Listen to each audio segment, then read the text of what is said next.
Alright. No problem that time. Hey guys! Oh, come on. YouTube reload.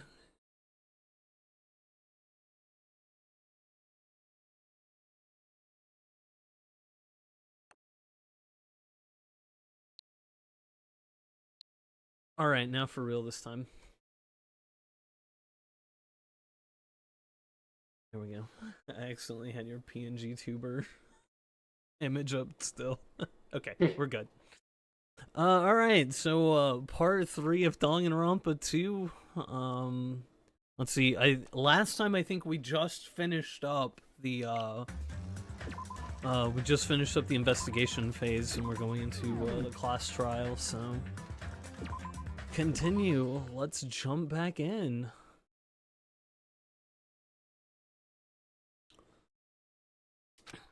Yep, here we go for the announcement. Alrighty, guys! It's finally time! That's right! It's time for the long-awaited class trial! Now then, I shall tell you all the meeting place. At the central island of Jabberwock Island, there is a mountain with my adorable face carved into it. That, my friends, is Monokuma Rock. Once you're there, please proceed to the underground by taking the elevator located at the secret entrance. I'll see you soon! I hope the secret entrance is hidden so well that none of us, like, can find it, and then Monokuma just comes out and he's dreadful. You couldn't find the secret! Ah! A mountain with a carving of Monokuma's face at the central island? Oh, jeez.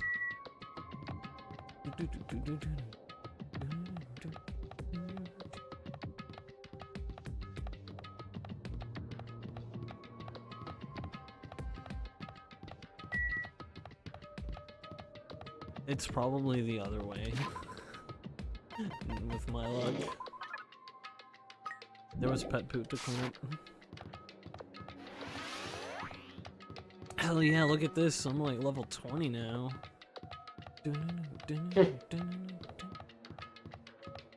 Island 3. Wait. That snake has just twisted itself up into a knot.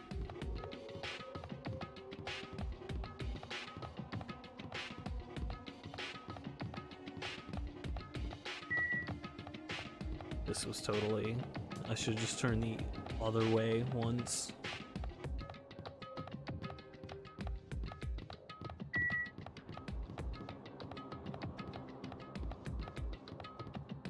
Yep. Well, we did a whole lap around the damn island. Look at us. I zigged when I should have zagged. Are you kidding me? Hey, what the hell is that? What the heck is that mountain? When did that get here? Never mind that. How did they even make a mountain shaped like Monokuma? No way. That story might be true after all. There might be an enormous organization involved in all this. You mean what Byakuya said before, right? You are right. Byakuya, we still needed it. Damn it. We still needed his knowledge. I still can't believe he's dead. What happened to Gundam and Fuyuhiko? Now that you mention it, it appears they aren't here yet. Got it. I know! I know. They probably ran away. No way! Aw, hell no. There's no way I'd let them escape, you know? Look, I dragged this one back over here. Don't fuck with me! I'm telling you, I'm telling you, let me go. Hey! Hey now, if you keep acting violent, I might just eat you up. Hey! Hey, Fuyuhiko, what were you doing all this time? Huh? Nothing. I wasn't really doing anything. I was just chilling in my room when I suddenly heard that fat bastard got killed.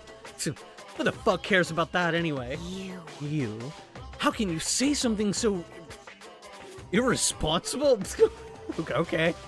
You! How can you say something so irresponsible? Do you understand? We've been doing our best to investigate this murder, even though we don't want to, just to survive.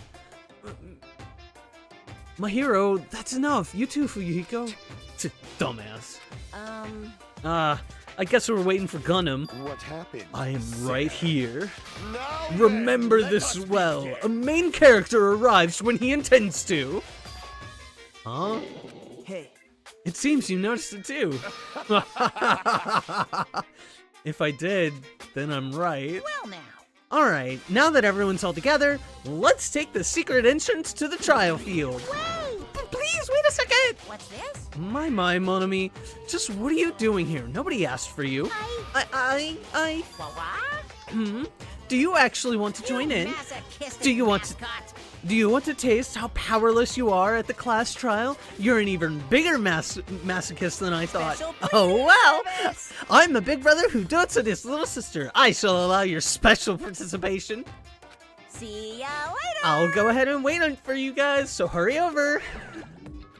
Huh? He told us to come, but how do we get there? I don't see any doors or vehicles. What's going He on? mentioned something about a secret entrance, was it? Secret entrance. Oh, great. See how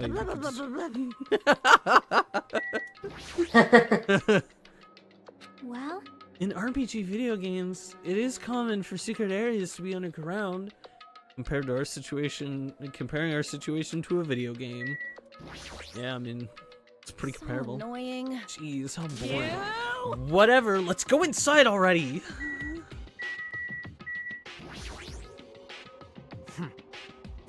I don't give a flying fuck if that fat pig is dead. Who fucking cares? Seriously. Be happy! this is the worst. We gotta find the killer. If we don't, we're the ones who's gonna get killed. I'm not gonna talk to Monami yet. You were wondering about Gundam too, right? You too, huh? Why? This is definitely strange. Why is this happening? Why? Why do we have to find the killer? You know, being honest, yeah, Monokuma, you should just do this for us.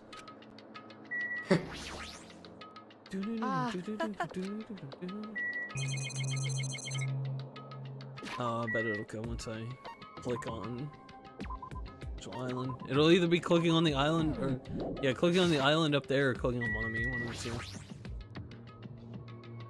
Monokuma contacts us through these monitors. I really want to break it, but who knows what would happen if I did that. I guess I gotta leave it alone. That is.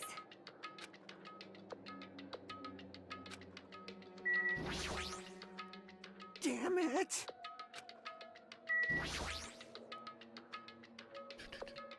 Peko, are you doing okay? It looks like you weren't feeling too well earlier. No. Just don't worry about it. I appreciate your concern. However, there are other things that we should be focusing on. True that.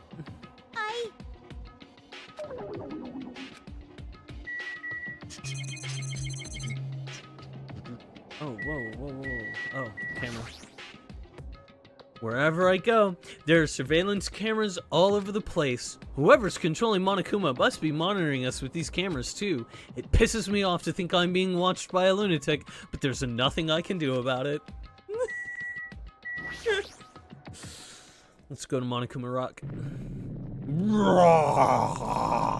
What the? Something's shaking. This is dangerous. Everyone, please get down.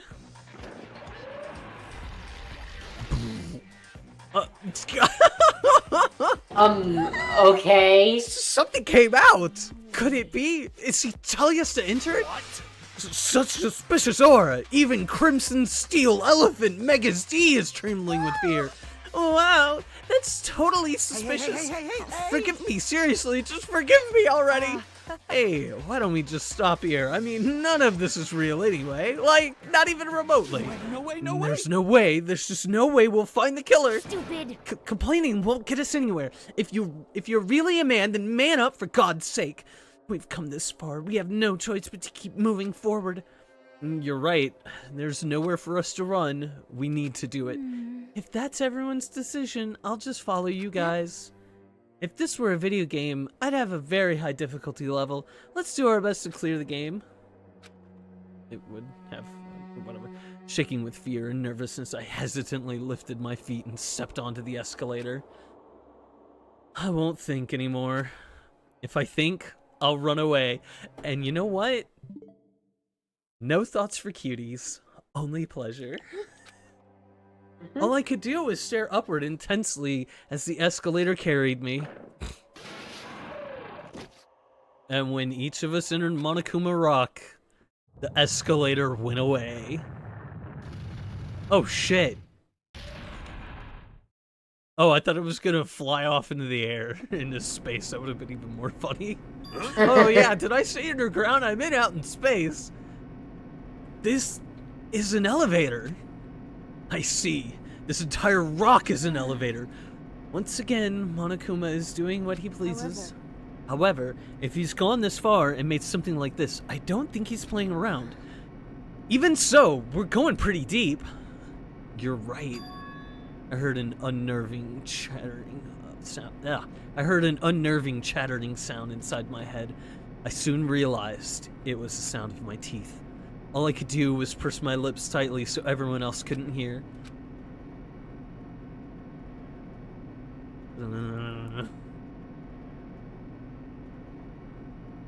There we were, listening to unpleasant roars as the elevator plunged deeper and deeper into the earth. Some time passed before the elevator finally finished descending, and then the elevator door slowly opened. Welcome! This is the class trial field. How do you like it? It's a special place that will decide your fates. What the hell is he thinking? Locking us in a shitty looking place like this? Are you fucking crazy? Don't mess with me, asshole. Complain all you like. I'm used to it by now.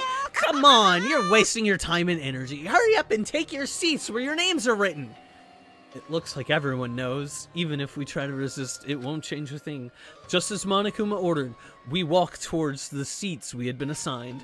From this point on, we need to find out who killed Byakuya.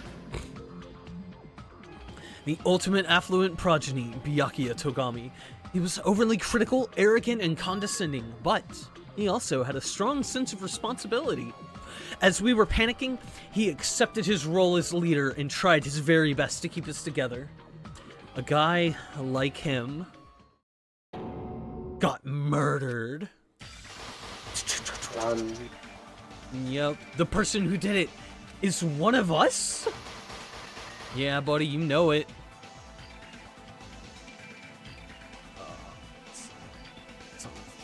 I can't believe it. There's no way I can believe it. But if it's really true, we need to find out by any means possible. I'm trying to find my tab with... Because that's our only option. There's no way for us to survive unless we sacrifice the killer. And so, this life-threatening trial billowing with hope and despair has begun. Spare. Would you like to save your current progress? Yes. Okay, hang on. I need to find my tab with, like...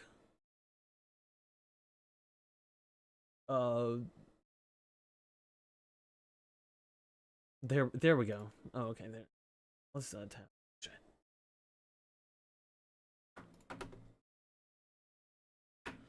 Let's see.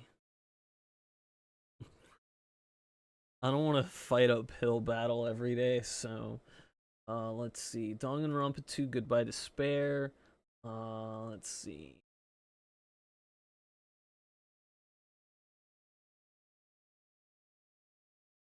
Oh no, that's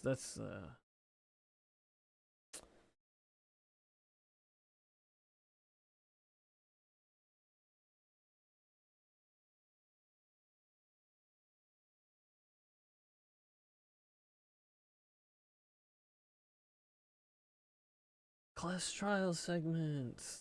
Okay, class trials for Goodbye.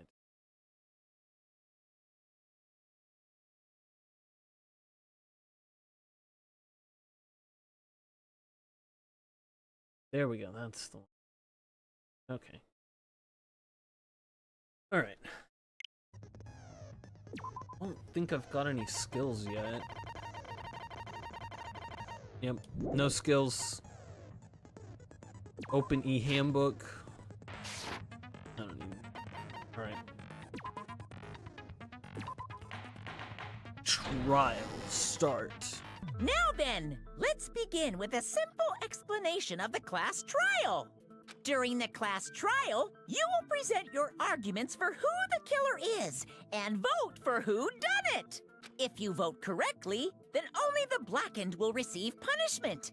But if you pick the wrong person, I'll punish everyone besides the blackened, and that person will Like how earn the Monami right is to leave tied this up. island.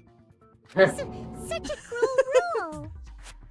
You know, that doesn't look like rope so much as it looks like loaves of bread. Yeah. French or Italian loaves of bread. Before we begin, I'd like to confirm one thing. Is there really a killer among us? Most definitely. There's no doubt that the blackened is lurking among you. Such a sad state of affairs, isn't it? By the way, this class trial is gonna be 100% fair, so there's no need to worry. I'm the type who hates favoritism and prejudice. Well, not as much as I hate Monami, of course. You hate me that much? Now, let's begin. You're telling us to begin, but what are we supposed to do? No complaining, let's just settle this with our fists. Were you even listening to the rules? Didn't that Byakuya bastard get killed in the dining hall, huh? Then everyone there is a fucking suspect. Yeah, what you're really trying to say is that you're not the killer, right? No shit. You guys went off on your own and started killing each other. This has nothing to do with me.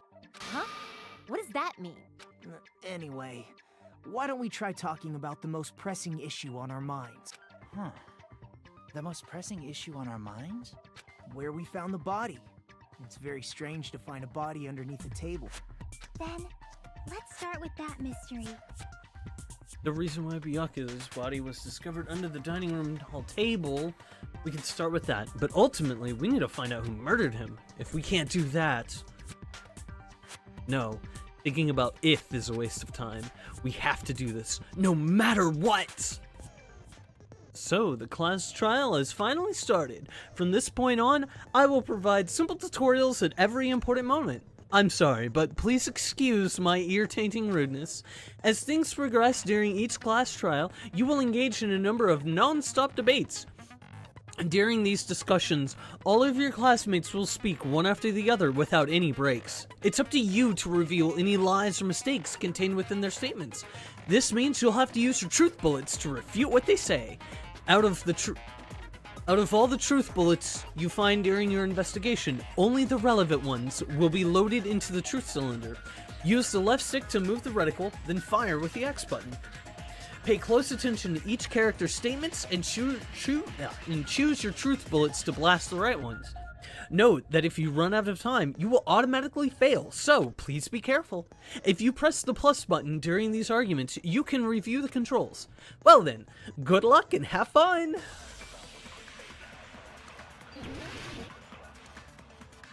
I don't think I get the slowdown yet.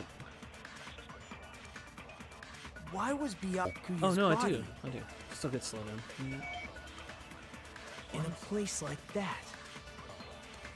Oh, but it doesn't tell me His how body many. was underneath the table Oh. at the very back Okay, of it the does. dining It hall. does tell us right there the progress, I guess. After the killer murdered Byakuya, they probably moved the body. Boom. Let's just get through this. No, that's wrong. No, that's wrong.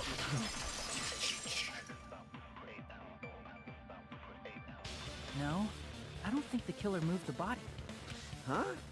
Why? Try to remember what the body looked like when we found it under the table. Though there was a lot of blood everywhere, there was no sign the killer actually dragged the body through it. So that's why you think it's impossible that the killer moved the body. I see. I get your point.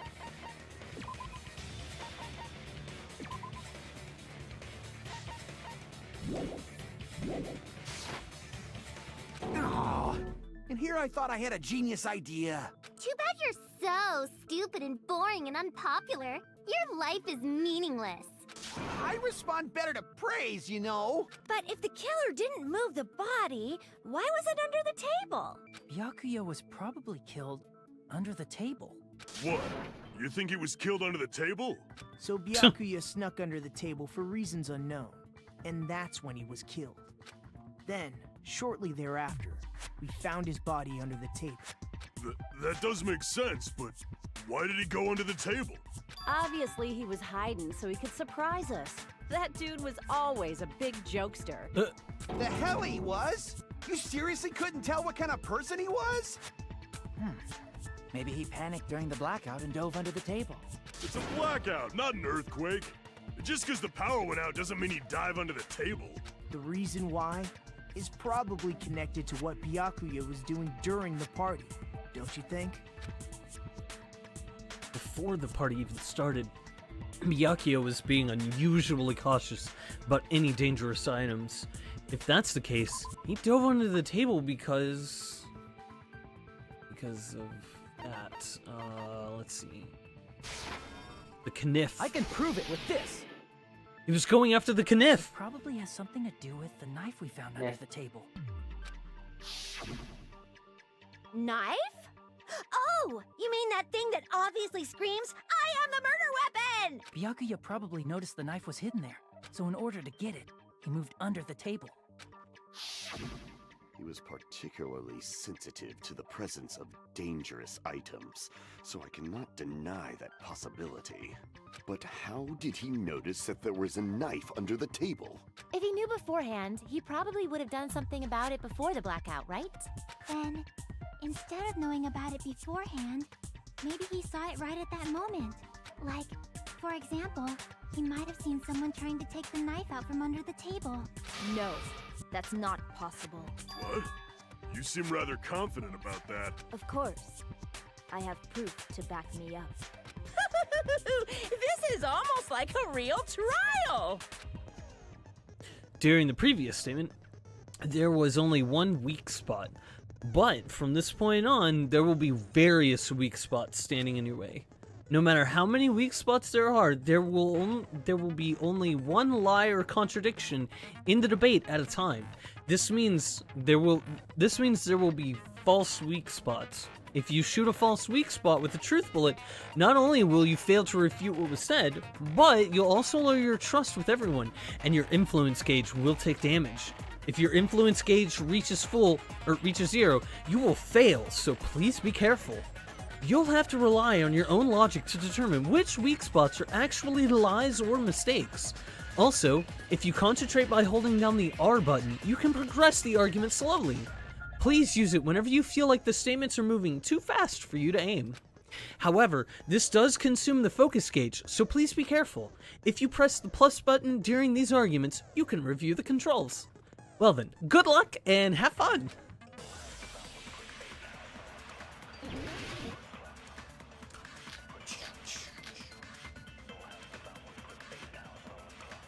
I'm sure Byakuya ducked under the table during the blackout. That sounds correct. If that's the case... During the blackout, Mr. Ham Hands must have seen the killer take the knife. But it was super pitch black! It was so dark I couldn't see my food. Byakuya couldn't see in the dark either. I doubt he could have seen the killer. Alright, so wait at the end. Getting under that table during the blackout would have been nearly impossible. However, it's a different story entirely if Byakuya could see in the dark. Oh wow, they're really trying to like just give you the answer. During the blackout. That sounds correct. If that's the case, during the blackout, Mr. must have seen the killer take the knife. But it was super pitch black! It was so dark I couldn't see my food. Byakuya couldn't see in the dark. Boom! No, No, that's wrong. wrong.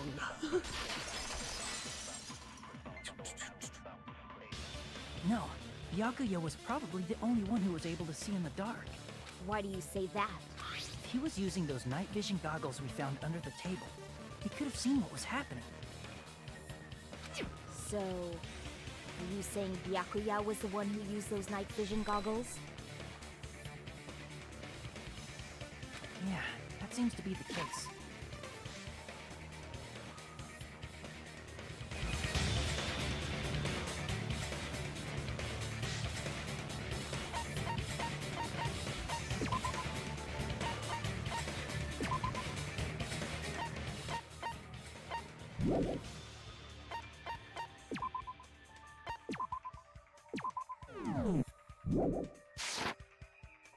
Your reasoning is out of focus.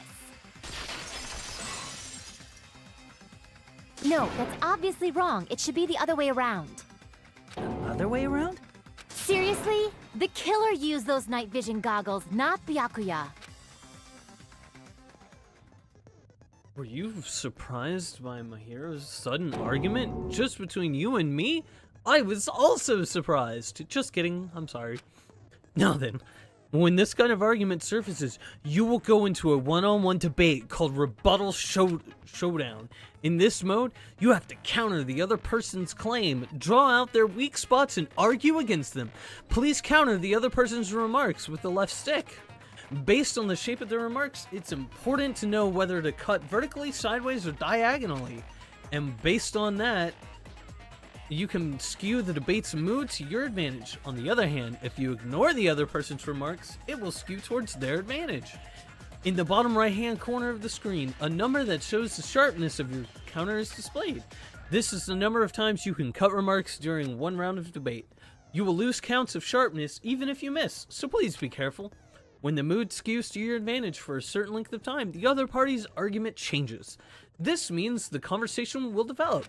If that happens, they will end up divulging some weak spots. However, you cannot normally cut remarks that contain weak spots. Instead, it will skew the mood towards the other party's advantage.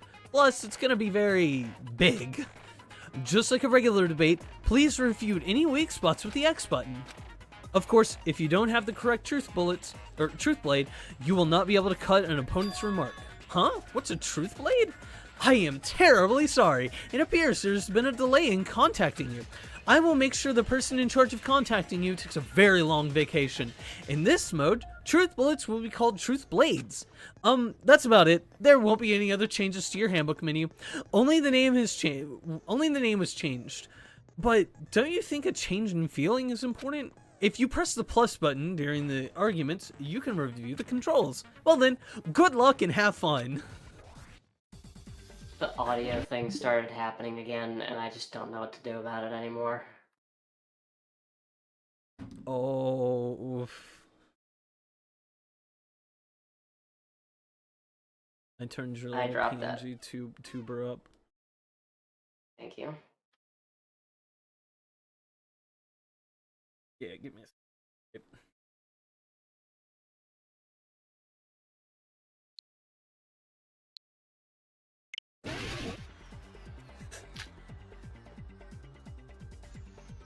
All right, let's see if we can figure out how to If you cut this. The killer obviously used those night vision goggles. That's gotta be it. I can't back down. Oh, jeez, I was not... Okay, fine. If you just use common... The killer obviously used those night vision goggles. That's gotta be it.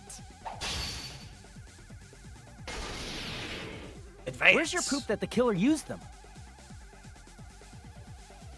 Because if they used night vision goggles, then they could have killed Byakuya even in the dark. I mean, in reality, that's what happened. So those goggles were planned and the killer brought them to the crime scene. Shit. Found a hole in your argument. I'm sure Byakuya brought the night vision goggles. I need to refute. Because if they used night vision goggles, then they could have killed Byakuya even in the dark. I mean, in reality, so those goggles were planned and the killer brought them to the crime scene. I literally just do not understand how I'm supposed to do this. Damn it!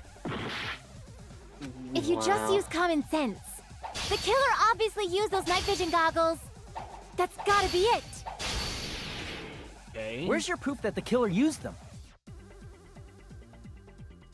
Because if they used night vision goggles, then they could have killed Byakuya even in the dark. I mean, in reality, that's what happened. So those goggles were planned in advance. The killer brought them to the crime scene. Allow me to cut through those words. I'm pretty sure that wasn't the right spot. No, Byakuya was definitely the one who brought those night vision goggles. Definitely? But why? Inside the Duralumin case Byakuya had with him during the party, we found a smaller case for storing the night vision goggles. Which means we can assume that the night vision goggles were kept inside that Duralumin case as well. Woohoo! I said assume! Ibuki never uses such clever language. Plus, Byakuya was the only one who could have taken the night vision goggles out of the case, since he was carrying it around before the blackout in the first place. I see. When you put it like that, it makes sense. Then, was that knife inside the case too? If there were night vision goggles inside, it wouldn't be weird for a knife to be in there too. It would be weird. I am weird, aren't I? At times like this, I'd rather be fantasizing about tonight's main dish. Ew! You totally mean that in a perverted way. The knife was brought in the Duralumin case, along with the night vision goggles too? No, that's not possible. The knife was hidden in the dining hall before the party even started. The place where the knife was hidden left behind proof that makes me think that's the case. I see! Yeah. There was duct tape left under the table where the body was found. Huh? Duct tape? They probably hid the knife by duct taping it to the underside of the table. Oh, so that's why we found duct tape there. Though Byakuya was thorough, even he couldn't have noticed a weapon taped to the underside of the table. This may be off topic, but why was Byakuya acting so paranoid? Not only did he bring a self-defense kit, but he had night vision goggles inside the case too. That's true. He went above and beyond being a little cautious. Now that you mention it, that applies to the dangerous items he confiscated as well. It's one thing to be a little cautious, but performing a body check is a bit much. He probably knew.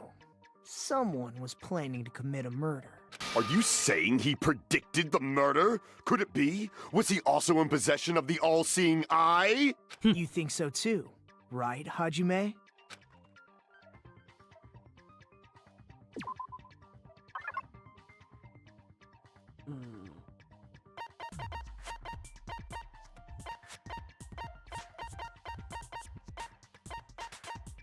The murder threats. I can prove it with this! Everyone, can you please take a look at this? The first kill will happen tonight. Someone will definitely kill someone. Hey, the hell is this? Hajime and I found this in Byakuya's cottage. It looks like a threatening letter someone sent to him. So, who's the someone? Nobody besides Monokuma would write such a dumb, threatening letter like that. Wasn't me! Are you sure? The only lies I tell are friendly lies! Those are still lies! It doesn't matter who wrote it yet. So, Byakuya became paranoid because of this threatening letter? He probably decided to throw a party because of the letter. What do you mean? By gathering everyone in one place, he tried to create a situation where everyone could keep tabs on each other. In doing so, he tried to put the writer of the letter in a situation where they couldn't act. But the letter might have been just a little prank.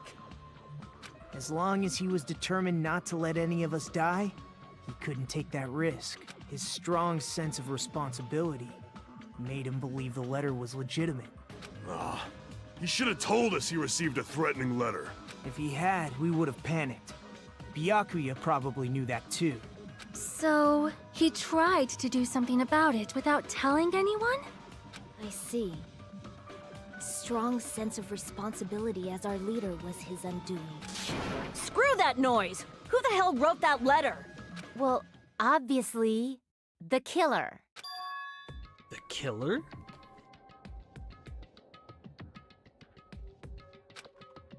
Is it really one of us?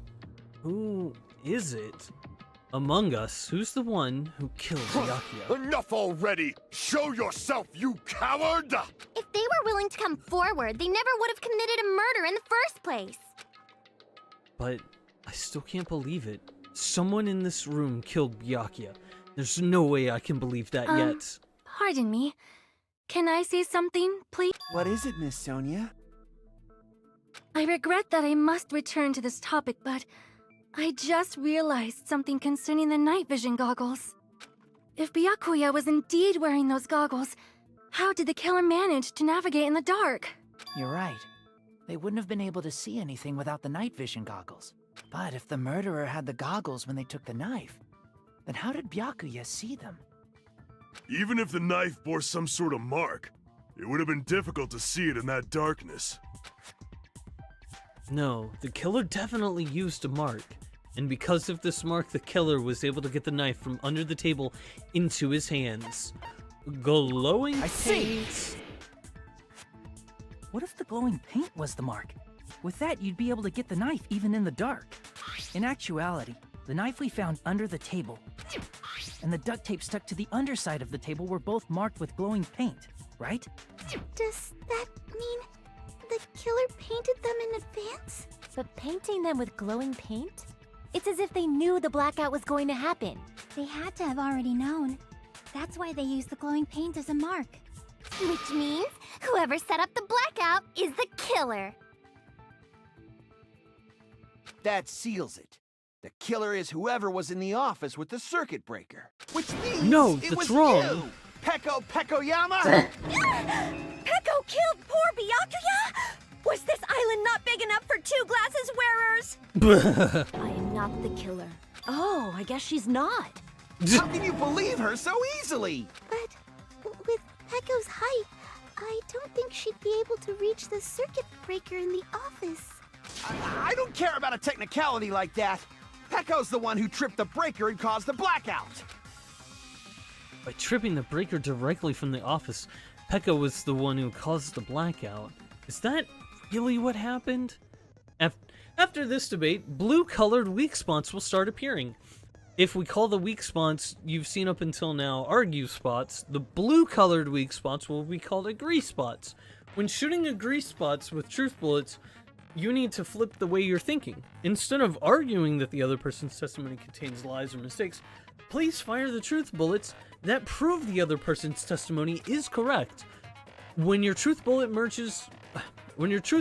merge with their weakness, it will become a logically sound agreement. Isn't it a little hot in here? From now on, you must infer whether it's best to argue or agree based on what's being debated.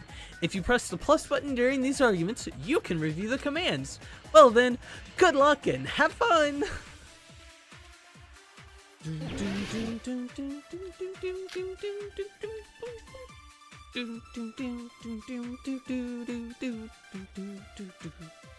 Since Pekko was in the office, she could have caused the blackout at any time. That's impossible. Huh? Why is it impossible? Because I was not in the office. Not even before the blackout. Alright, that's the one we gotta shoot, but I don't want to see what else it says. What happened to your guard duty? Sorry. Sorry. Oh, you weren't in the office? That's clearly a desperate excuse. A desperate excuse. Alright, we gotta get Since Pekko Was in the office. She could have caused the black. That's impossible. Huh? Why is it impossible? Because I was not in the office. Not even before the... Boom. I agree with that. I agree with that. No, I think Pekko is telling the truth. Don't tell me you're crushing on Peko. It's nothing like that at all. Nekomaru's account is actually Pekko's alibi. Been trying to use it many times, but the door just won't open at all. It's true. Someone was occupying the bathroom for a long time shortly after the party started. And it was finally freed up after Byakuya's body was discovered. Then the person who was in the bathroom that whole time was. Everyone else besides Pekka was in the dining hall after the party started, right? I see. So there's no way anybody else could have locked themselves in the bathroom except Peko. I guess that would be true. You locked yourself in the commode? You should have said so earlier. There's no way she'd actually say that. Gosh, you're so insensitive. If she locked herself in the bathroom for that long, there's no doubt. It's shit. Oh, there's no way she'd admit it. There's no way she'd admit she was taking a shit. Hey, weren't you guys taught any basic manners? Or were you raised in a locker room? I'm sorry. It's fine. How about we stop talking about this and move on to something else? Don't worry. The smell wasn't that strong. I used the bathroom right after you, so you can trust me. Wow. I said it's fine.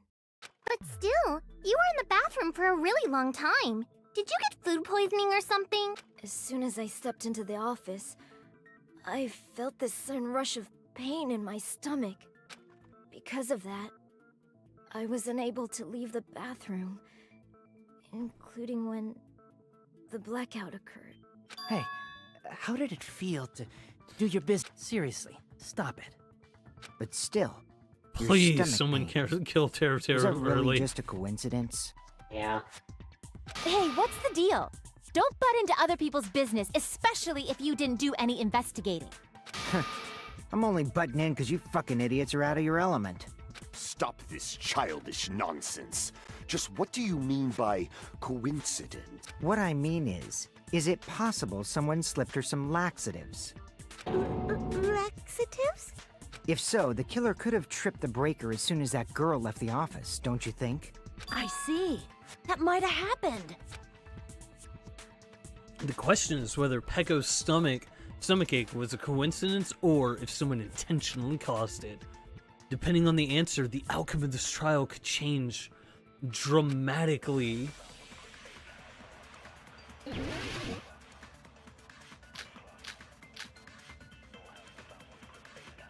Did you eat anything weird? I don't remember eating anything weird. Now that you mention it... You brought food to the office, right? Just a little bit from the dining hall. There might have been some laxatives in it. No, that's wrong! Counter! No, that's wrong! No, it's impossible that laxatives were slipped into the food in the dining hall. Because Pekka wasn't the only one who ate that food. Akane ate some of it too. If the food had laxatives in it, I'm pretty sure Akane would have had stomach issues as well. I feel totally fine. Like I said, the dishes are innocent. Don't go making weird accusations. I apologize for causing a scene. Fuyuhiko should apologize, Oh, not you. that's wrong. He's He the just one who read. made the laxative accusation. Thanks for coming by to watch. What the fuck did you say, bitch? Cease this bickering! Let's just dismiss Pekko's stomachache as a coincidence and go back to discussing the blackout. Yeah. We already know that, you trashy skank. You don't have to tell us. Trashy skank? As long as the murder happened during the blackout, then the blackout itself is what's actually important. So, we need to make it clear how the blackout occurred. Make your argument. Gotta BRB for a few. Okay.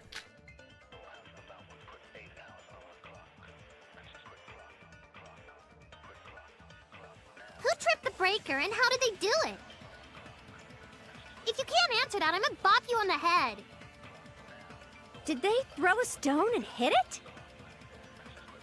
Maybe they used a remote control? They probably messed with the breaker. It does not have to be the breaker. They may have tampered with the power supply and transmitters. Or maybe they caused a power surge? Boom. I agree with that.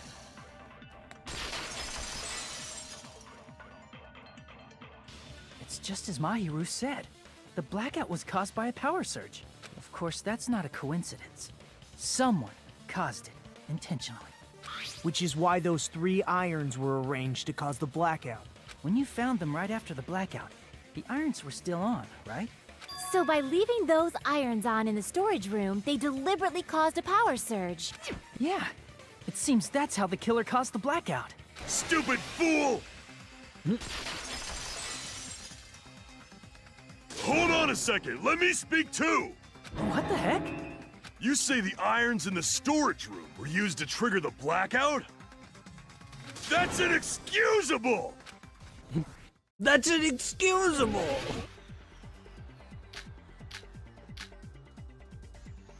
If the irons in the storage room caused the blackout, then for the killer to turn the irons on, you're saying they went all the way to... Then that means everyone who was in the when the blackout occurred can't be a suspect. No, just because people were in the dining hall doesn't mean they're not a suspect. But the people in the dining hall weren't able to cause the blackout. If the irons... Then the killer had to go to the storage room before that. I meant to shoot. Damn it! If the irons in the storage room caused the blackout, then for the killer to turn the irons on... You're saying they went all the way to the storage room? Then that means everyone who was in the dining when the blackout occurred can't be a suspect. I can't back down! Oh, shit. Wasn't expecting that. If the irons in the storage room caused the blackout, then for the killer to turn the irons on... You're saying they went all the way to the storage? Then that means everyone who was in the when the blackout occurred can't be a suspect. No, just because people were in the dining hall doesn't mean they're not a suspect. But the people in the dining hall weren't able to... If the irons caused... There we go. Allow me to cut through those words! There we go, we got it. I was paying attention now. The irons are just one reason the blackout occurred, but they weren't the direct trigger. The direct trigger was when the air conditioners in the dining hall and office clicked on. Air conditioners! The timers for both air conditioners were set to 11:30 p.m. 11:30 p.m. Mr. Ham Hands died around that time too! I see. When the timers activated the air conditioners, the breaker was tripped and caused a blackout. I see. I understand. Indubitably. Indubitably? They probably checked the old building's energy usage in advance and used the irons to nearly max it out. So once they set the air conditioner's timers, they just had to wait until they started up on their own. If so, even if Pekka was in the office, it still would have been possible to cause a blackout, indubitably. Indubitably? Miss Sonia, not you too. Regarding the energy usage, they probably asked Monokuma about it. Dun dun dun! Is she right? Such a hateful bear! You deserve to die 1,000 deaths! 1,000, you say? If I died that many times, I might really stay dead, you know? Shut up! You guys just stay quiet! I couldn't have prevented the blackout even if I was in the office. But even so, I feel regret. If I was in the office, I could have reset the breaker in time, and maybe the murder wouldn't have occurred. No, the breaker in the office was built into a high area of the wall that's impossible to reach. Resetting the breaker in that darkness would have been impossible, no matter what. Sounds like you don't need to blame yourself. Even so, the killer is so sly. I'm starting to worry we may never actually find them. It's alright. You don't have to worry. Because they're just a petty killer, right? They can't defeat symbols of hope like you guys. There's no way everybody will lose now. This little incident will just be a stepping stone for you all. In the end, hope always wins. That's what I believe. Nagito? What happened to you? Huh? What do you mean? Well, you have been saying this whole time that there's no way a killer could be among us. Oh, is that so? Well, let's just put that minor detail aside for now and talk about the incident. No, let's talk about that. Let's talk about that right now, buddy. Let's talk about why you're talking as if, you know, like third person observer narrator for this adventure, huh? Why don't we have a dialogue about that, huh? All right, Shiro? All right? People die when they are killed. You want to find that out, bitch? For now, we found out how the blackout occurred. But the question is, who caused it, right? Anybody could have hid and set the timers for the air conditioners. Setting up the irons in the storage room could have been done before Byakuya set foot in the old building. What a shame. Any one of us is capable of that. What are you implying? He's just saying, after all this time, we still haven't made any progress. Huh? Even though we have been arguing for so long? Unfortunately, it's the truth. Despite the fact that we've discussed this at length, there's not even one clue that leads to the killer. But that might be because there's no way any of us could be a killer. You're changing your story again? Anyway, I have an idea about what we all should do at this point. Has anyone thought about our situation like this?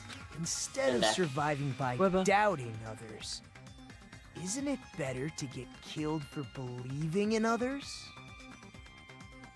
Doesn't that mean... Are you saying we should all just give up and die? Nagito, there's definitely something wrong with you. What did I miss? You guys only think there's something wrong with me because there's something wrong with you.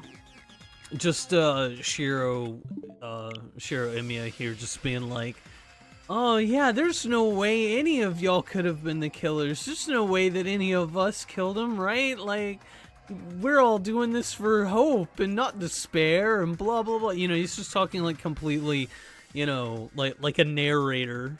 Like he totally doesn't know what's going on, you know? Totally.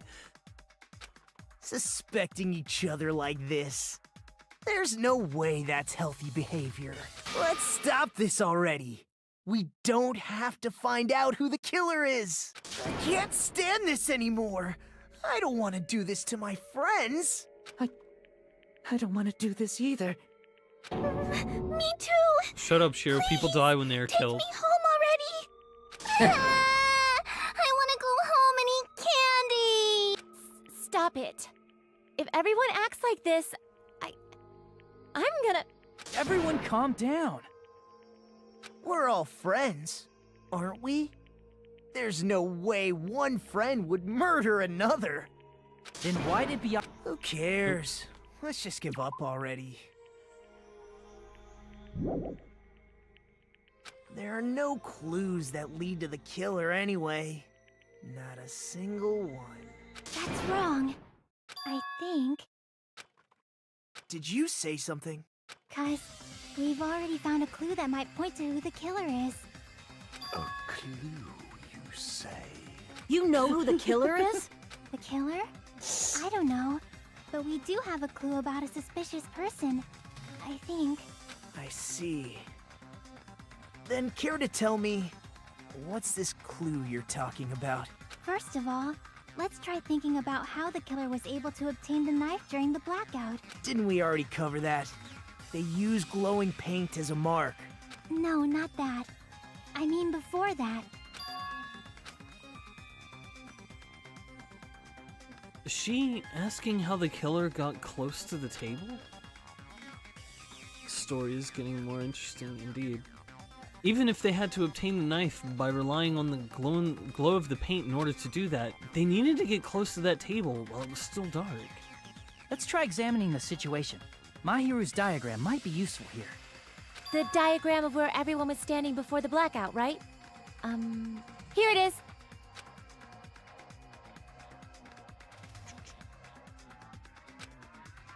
Just as I thought, this diagram is the clue. Who the killer is and how they were able to move to the table in the dark. That's clearly shown in this diagram. First, we need to discuss how the killer was able to move to that table in the dark.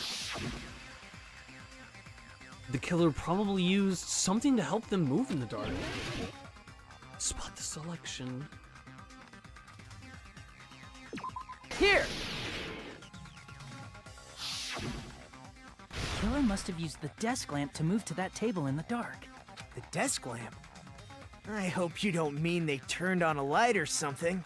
There was a blackout. There's no way the killer could have used the desk lamp.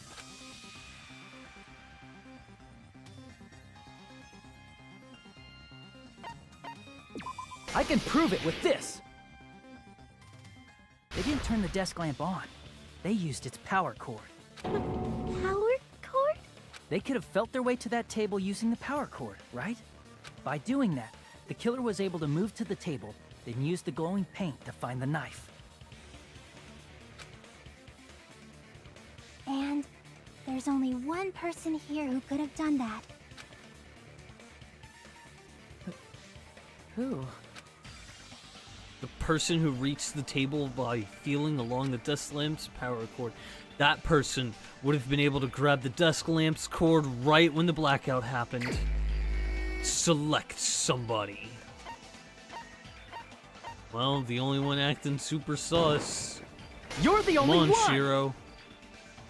Yeah. Nagito, it was you, wasn't it? Me?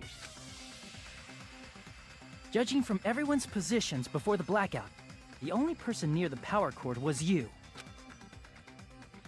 Which means the only one who could have felt their way to the table using the power cord was Nagito!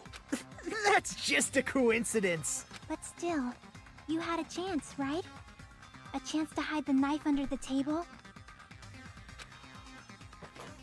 Nagito's chance to hide the knife under the table was when he was cleaning. I see! Nagito, weren't you cleaning the dining hall all morning? If so, you would have had a chance to hide the knife. That's... If you factor in the power cord and the time you spent cleaning, you're the only one who could have done it. Seriously! That's all just a coincidence! If it was just one coincidence, it'd be fine. But when it's one right after another, I wonder, is something like that even possible? Could it be? Did you give yourself cleaning duty on purpose so you could hide the knife under the table? Now that you mention it, Nagito did prepare the drawing to pick who cleaned the dining hall. Ho ho ho. To be honest, I already prepared a drawing because I assumed something like this would happen. To go to the trouble of preparing this, just what did you think would happen? Whoever draws the chopstick with the red mark on it will be in charge of cleaning, okay? Does that sound fair? You rigged the drawing, didn't you? That's how you got picked to clean the dining hall, isn't it? I don't know if you're the killer or not, but regardless, it proves that you're suspicious, right? If that's the case, that strange speech you made earlier, that was part of your plan too. You got us to lower our guard and tried to hide the fact that you did it, didn't you, you motherfucker? Well, just admit it already! Nagito, tell me you object to this. Frankly, I don't want to believe it either. We investigated together. You were so kind. I can't believe you're the one who killed Byakuya. Nagito, say something!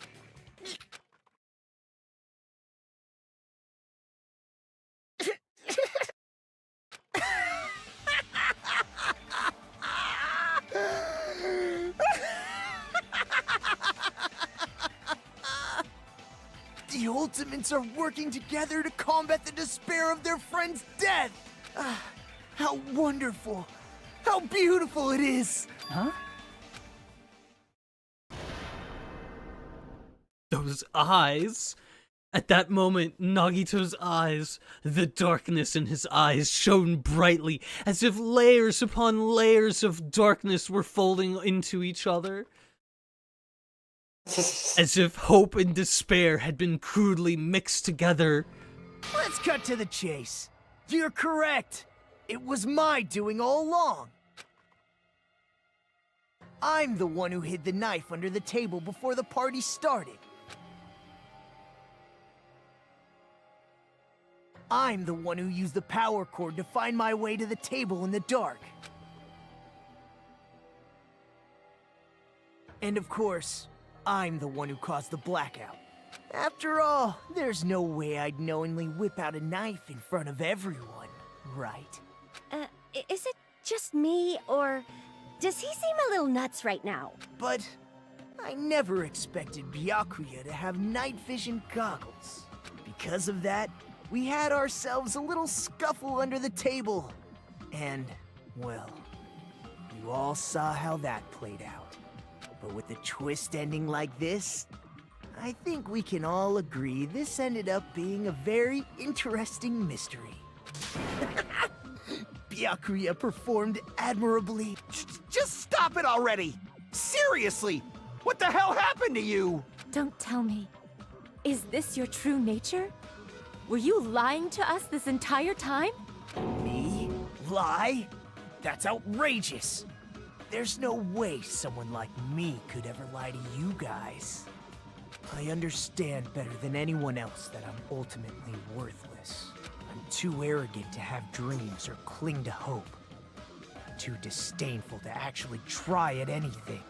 I've made peace with the fact that I'm a lowly, stupid, insignificant human who can't do anything right. Yeah, you're right, Shiro. People die when they are killed. You're absolutely right. Yeah. Holy crap! He's totally the type of guy who spent his childhood killing neighborhood pets! Oh, wow. He seems like the sort of person whose eyes light up while watching Friday the 13th. Just like me. That's quite the hobby you have Okay, there. Sonia? But, like, now's not telling really the on time to bring yourself? it up. This guy, is he the real Nagito? Hey, Nagito! If you were behind all of this, then did you also send that threatening letter? Yep, I sure did. There's nobody else on this island whose handwriting is that painful to look at, right? But why would you send a threatening letter in the first place? I think, somewhere deep in my heart, I was probably hoping to find someone who would stop my evil deeds. Well, I bet if that really was my reason, at least some of you would feel sorry for me. Are you making fun of us? By threatening Byakuya, Nagito was likely able to manipulate his actions.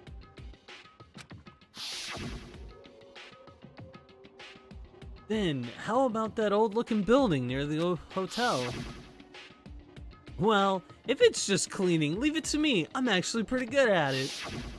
In doing so, Nagito was able to manipulate everyone to the scene where the murder would occur. Am I wrong? That reminds me. Nagito. Well, not only is a storage room packed with lots of stuff, it's hard to see in there full of cobwebs. And I was so busy cleaning the dining hall that I didn't even have time to clean the storage room. If you stayed in there for too long, I think it would be bad for your health. In that case, why don't you guard the case in the office? Oh, I get it. If Peko was guarding the storage room, Nagito wouldn't have been able to use the irons. The threatening letter, along with all your suggestions. It was all a trap to manipulate us. Yep, that's true too. But you're wrong about one thing. Huh? What? I didn't need to rig the drawing for cleaning duty, you know? If that's true, then how did you conveniently get picked for cleaning duty? I see. Well, there's no way I'd expect you to remember it. A worthless talent for a worthless human. Nagito's talent? I believe his talent is ultimate lucky student. I see! You're the ultimate lucky student. Then, did you? That's right. I just trusted my luck. I trusted I'd be picked for cleaning duty. You just relied on your luck? It's not just luck. It's true my talent sucks, but I'm still the ultimate lucky student, you know? Huh? I'm left with the red mark? For someone called the ultimate lucky student, you don't seem very lucky right now. At the time, Hajime said I wasn't lucky. But it was actually the opposite. I was lucky. That's why I got picked for cleaning duty. Just like I wanted. Enough. That's what I needed. I don't care about that anymore. More importantly, why did you kill Byakuya? Answer me! Byakuya was a very capable leader. For someone like him to get killed? Oh, the despair it brings. It's only fitting that you symbols of hope should use his death as a stepping stone to shine even brighter. That was my only motivation. You're not making any sense! Fine, let's start the damn vote already. I'm ready to fucking kill this psycho. Please! Monokuma! Please, wait! Huh? The fuck?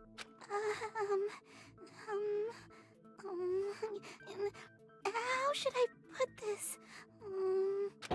Is Nagito really the killer? What are you saying? He's already confessed, hasn't he? I already know that, but there's just something a little strange. If it's only a little, then keep your mouth shut. Your ugly face is stressing me out. It makes me want to puke. I'm sorry. For now, might I suggest we listen to what she has to say? But we know who the killer is. Simply listening is acceptable. Whose fucking silhouette is that right here that we're... Oh, is that what's his face?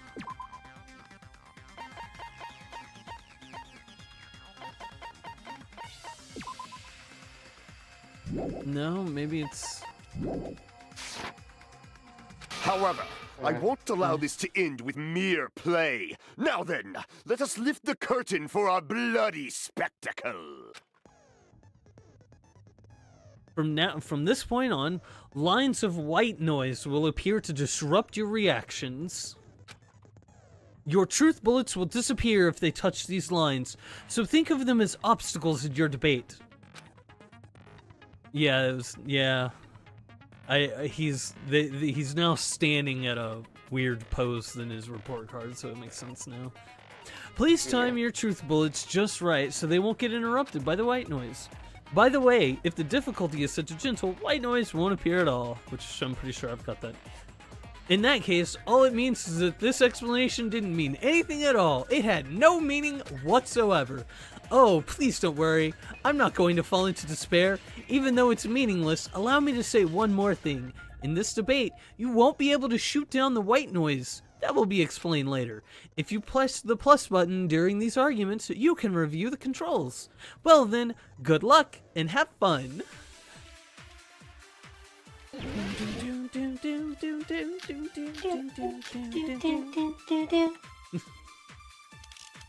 I think it's Autopsy strange that... results. The killer is so obviously Nagito!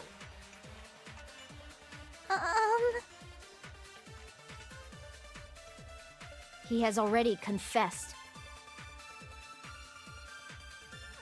You know... That bastard Nagito is the one who did it. He killed Byakuya with the knife he hid. Oh, never mind. Thanks for wasting our time, skanky bitch! Then let's prepare to cast our votes. Wait, not yet.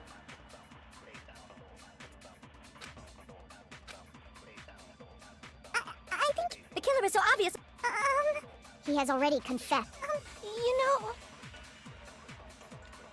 That bastard Nagito is the one who did it. He killed Byakuya with the knife. No, that's wrong! No, that's wrong! That knife might not be the murder weapon. That's what you wanted to say, right, Mikan? The hell are you talking about? It's obvious the knife was the murder weapon.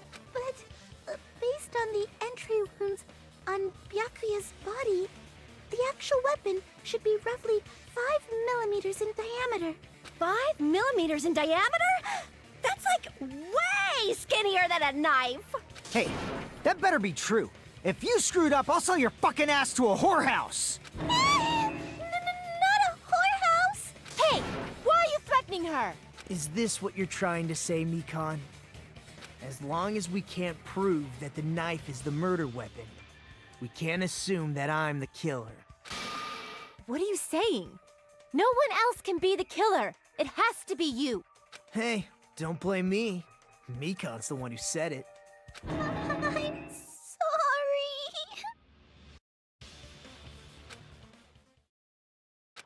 Hey, Nagito. Are you still hiding something? Hiding? Like, during the blackout, did something happen between you and Byakuya that we don't know about? Who knows? After all this, what else do you intend to hide? Jeez, the moment your back's against the wall, you get all silent. You piss me off. What happened during the blackout? Ugh! If you cross your eyes like this, it gives you double vision. Don't get distracted. Our lives are at stake, you know? Huh? Whose life is at stake? Seriously, how long is it gonna take for you to understand the damn rules? Nobody can see in the dark, no matter how hard you think about it. The truth is beyond your sight. Don't you think that's a pretty clever metaphor? Despite the fact that it came from me? No, that's not it. Not it? What's not it? The truth is beyond our sight. No, that can't be it. There should be some way to find out what happened in the darkness besides seeing.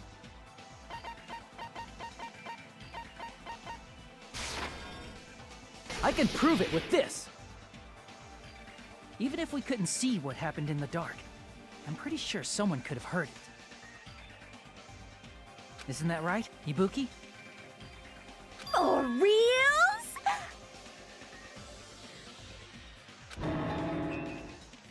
Don't act so you surprised. were the one who told me, remember? How everyone was shouting during the blackout? Everyone, calm down. We gotta stay calm in a situation like this. Ah! Don't step on my feet! What the hell? What's going on here? This is... Ow! Turn the damn lights on! I can't eat like this, you know? You guys? Where are you? Wasn't the blackout just in the kitchen? Perhaps the breaker overloaded? Hold on a sec. Such perceptive hearing. Impressive. I'd expect no less from the ultimate musician. It's a good thing your ears are awesome because your face, style, figure, and personality totally suck. You've cut me deep with your knife of truth! However, after hearing what Byakuya and Nagito said in the dark... What the hell? What's going on here? This is... Ow! It almost sounds like Byakuya fought back against Nagito or something. Well, that's actually what happened. As a sign of respect for Ibuki's talent, I have a small confession to make. I was actually shoved out from under the table by Byakuya. He shoved you out? Just as the blackout occurred, I hurried to duck under the table and grab the knife. But Byakuya, wearing his night vision goggles, caught me and shoved me right out from under the table. That's right. I'm so incompetent that I couldn't even grab the knife. So, Byakuya stopped him when he was trying to get the knife, and he got shoved out from under the table before he could even grab it? Well, it sounds plausible. I mean, just from listening to what they both said at the time. What the hell? What's going on here? This is... Ow! I could interpret it like that. No, actually, now that I think about it, that sounds like exactly what After happened. getting shoved out from under the table, I was just as confused as you guys. I lost sight of the glowing paint, and I didn't even know where the power cord was. Before I realized it, the lights had come back on, and Byakuya's body was lying under the table. Hold on! Are you saying you're not the killer? From the very beginning, the idea to throw a party, hiding the knife, setting up the blackout, it was all going according to plan. But unfortunately, my plan failed. And all thanks to Byakuya's night vision goggles. What happened after that? Even I don't know. You failed? Then you're not the one who killed Byakuya?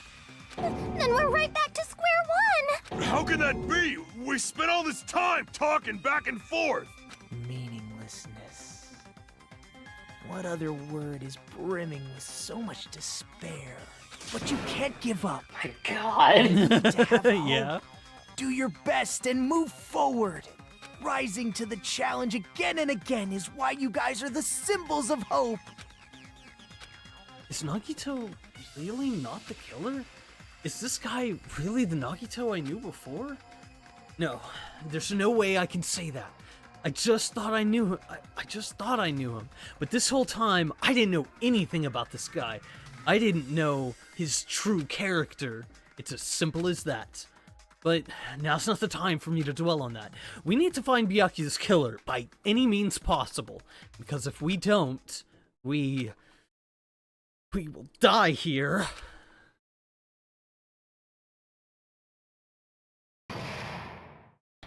Suspended. Okay. Well now. Now then. Oh, you know what? Hang on, actually. I'll be back in a minute.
Okay. Now then, the class trial has reached its climax, but... Okay, here's a question for you. What's this? To those of you who figured out who it is, how about you try out the Guess the Killer challenge? Whoever fails to guess the right killer will have their save data melt away like butter. But if you guess right, I'll reward you with $10 billion. $10 billion? Of course, for those of you who don't know who the killer is, you can just continue on. Then, what are you gonna do? A button, continue on. Oh, guess the killer challenge. Just kidding, you can't make a choice. There's no way you'd be able to guess who the killer is. And of course, there's no $10 billion either. You're so evil.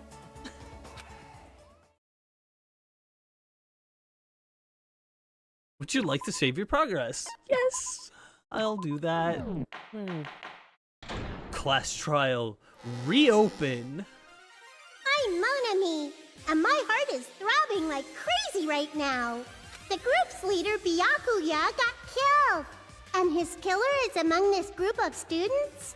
No, I'm not gonna believe it. I'll never believe it. 'Cause I believe in everyone. So do your best. And don't forget to save regularly. Well, what now? If the knife isn't the murder weapon, there's no definitive proof that I'm the killer. Shut up! We'll be the judge of that. You say you were shoved away, but you can't actually prove it, right? That's right. Even if a different weapon was used, it does not mean Nagito has been cleared of suspicion. But there's another reason why I don't think Nagito is the killer. There's still more? Based on what we've discussed, Byakuya was killed under the table, right? Is there something wrong with that? Well, even if that's true, I feel Nagito looks, clean. Nobody's ever complimented me on my appearance before. Not even my own mother. Well, that's because you suck, Nagito. Fucking psychopath. Talking about your looks. Why does Mikon think Nagito looks clean? Because there's no blood on Nagito. I see! Are you trying to say something like, why didn't Nagito have any bloodstains on him? Yes, that's it. Okay, so why didn't he have any bloodstains on him? Under the table, there was a lot of blood splattered everywhere, right? There were even bloodstains on the inside of the tablecloth. If he stabbed Byakuya to death, it's strange he did not get splattered with an appropriate amount of blood. I didn't get any blood on me? That is weird. You just used something to block the blood, didn't you? Something that might have been used to block the blood splatter. What do you think it could have been? I guess we did see something I could have used. Isn't that right, Hajime? The thing that was used to block the blood splatter, it's probably something covered in blood. Oh man, what could be covered in blood? Is it the storage room tablecloth? I can prove it with this! You're talking about the bloodstained tablecloth we found in the storage room, right? If there are bloodstains on it, that settles it. Nagito used the tablecloth to block the blood splatter. Oh my god, shut up, we're not done. That was found in the storage room, right? Are you suggesting he hid it there after the murder? You mean after the lights came back on? What would he have done if we'd seen him? That's true. The tablecloth was pretty big. So even if you tried to hide it and take it with you... Wearing a tablecloth, going under the table, getting a knife in a blackout, and stabbing someone. That's not just impossible for someone like me. Wouldn't it also be impossible for you guys too? Shit, yeah, you right, Then Shiro. What does it mean?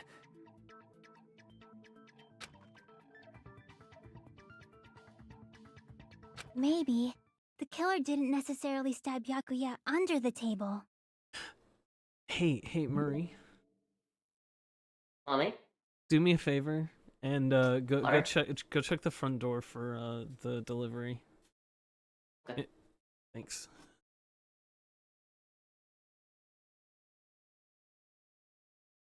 For those out of the loop, it looks like the new webcam for making the super awesome foot cam got delivered just recently. But that'll get set up later. And will be for Twitch.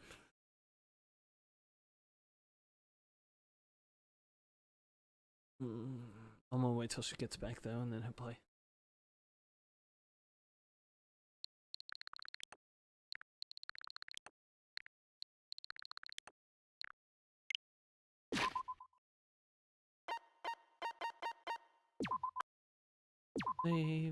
Save.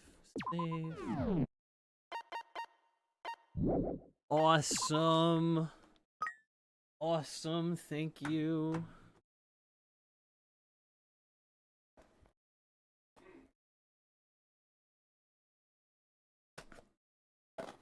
Dang. Bits.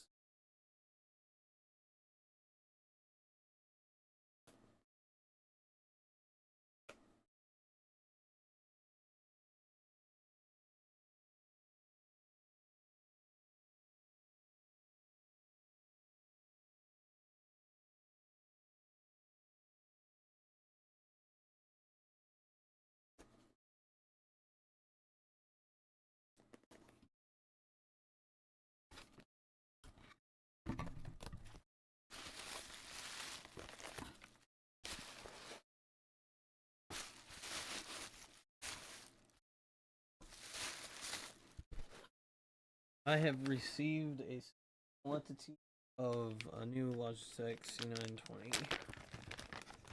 Well, not a new one. A new one for me, but not like a refurb.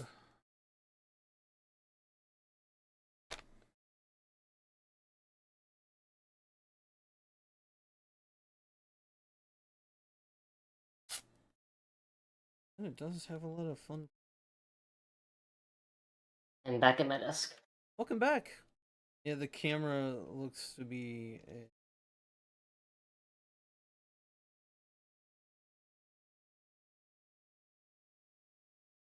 on.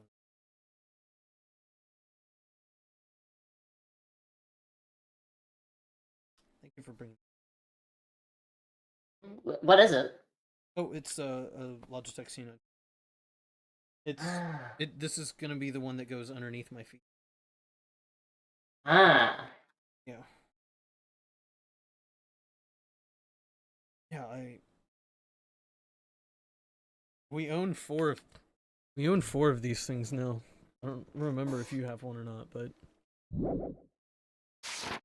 I have a Logitech something or other. this is my third one. This is my third one. And then Terry has one as well.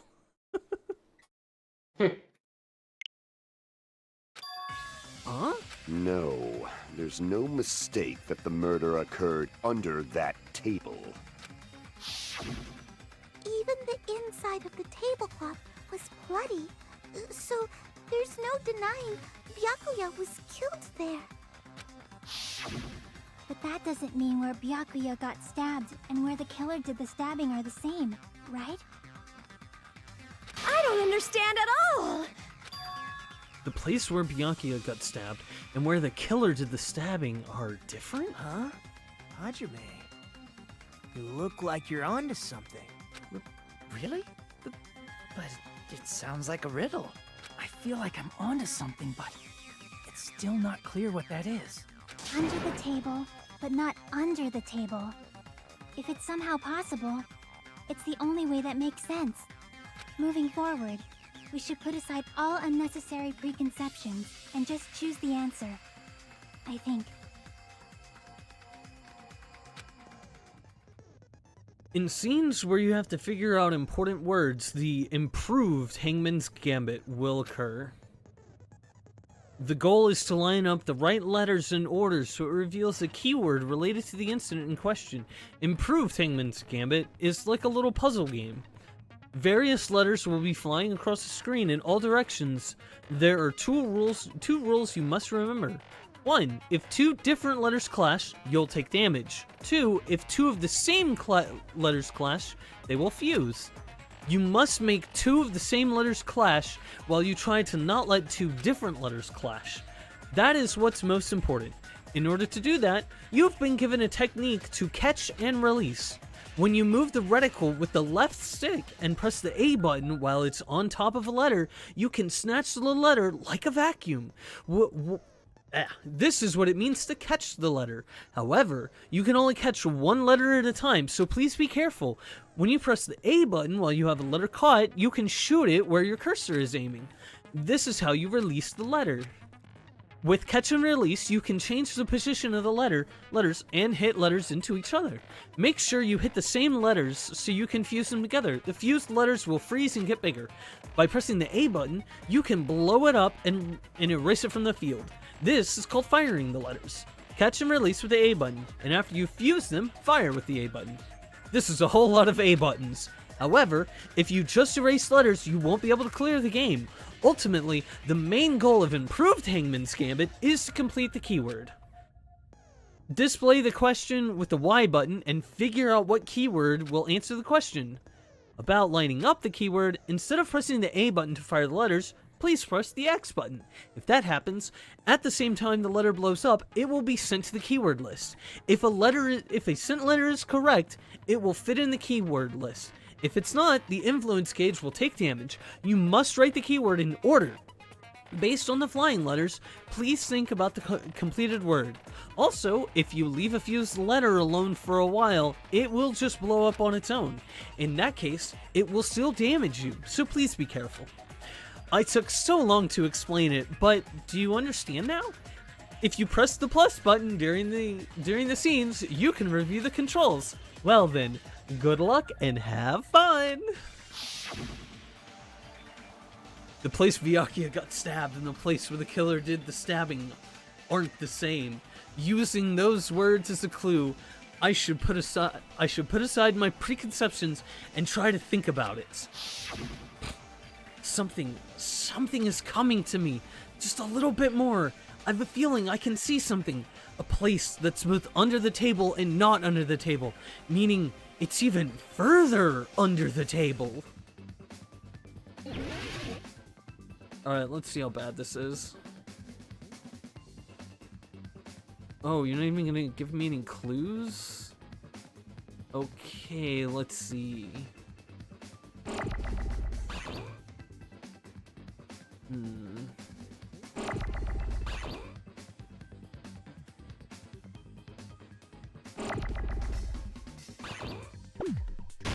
Boom.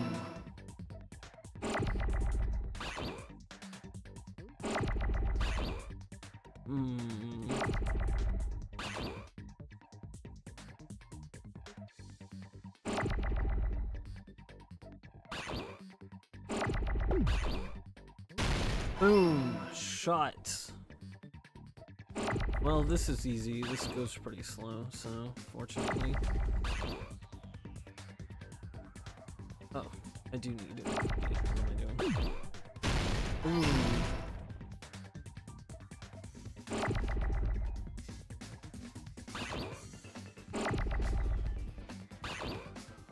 Hey, there's an E. And collide. Hey, now I can take these bars and put these together. This T with this T. Boom. That's an E. I don't need these right now.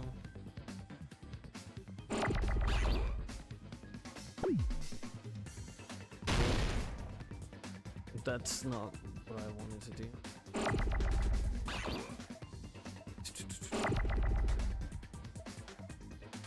H. H, H, H, H, H. H. Yep.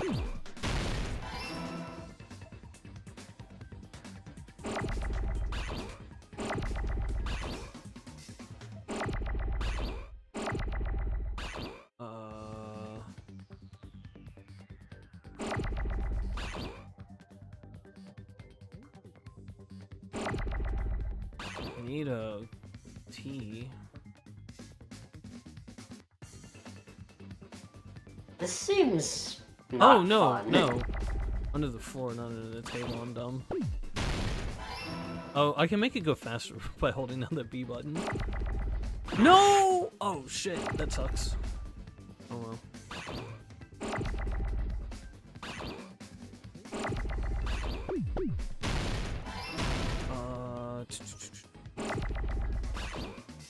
I need O.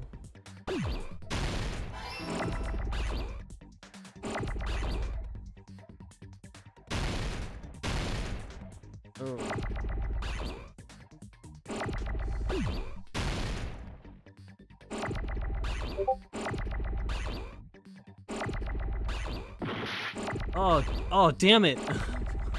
There's my other O. Oh.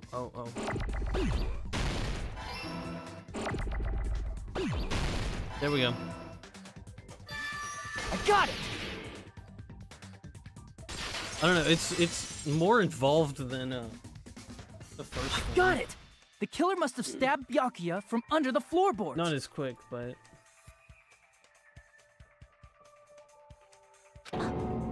Under the floorboards? Is it really that? The floorboards in the old building are full of gaps, and there was no carpet laid out under the table. If they stuck the weapon through one of the gaps, they could have stabbed Byakuya to death. If so, that means the killer was able to get under the floorboards. I don't know that yet, but I have a feeling there's someone here who does know. That's right, if I remember correctly, one person here should know how to get under the floorboards. It's someone who's been trying to find a way under there for a while now. You're the only one! Hey, Gundam. You dropped your earring in the dining hall, right? Are you referring to the Hellhound earring? About that earring. I said, are you referring to the Hellhound earring? About that Hellhound earring. You dropped it beneath the floorboards, right? Ah, there it is. I found it, truly. That is the Hellhound earring. It seems God exists for my benefit. I see. Good for you. However, how do I recover it? I cannot fit my arm through this opening. Were I to use a tool, it would probably not reach either. Just a bit longer and I would have reduced everything, including that old building, to ashes. However, it's just as the old legend said. The Hellhound earring has returned to its owner, to me! Is it safe to say that that earring is the one hanging from your right ear? Huh? Could it be? Gundam wasn't wearing an earring during the investigation. And if he had it on by the time the class trial began, then that means Gundam was able to retrieve his earring from beneath the floorboards during the investigation. So, Gundam knows how to get under the floorboards. It's understandable. After all, you fools only view the world through eyes of glass. But I am different. With the power of my 4 Dark Devas of Destruction, it is of no concern. Truly, this is the evil 4th eye. Before the might of the evil 4th eye, all visual chaos is rendered asunder. What should I do? I'm embarrassed just listening to him. Oh! Man up and speak more clearly! Fine, I shall tell you all. The answer was in the storage room.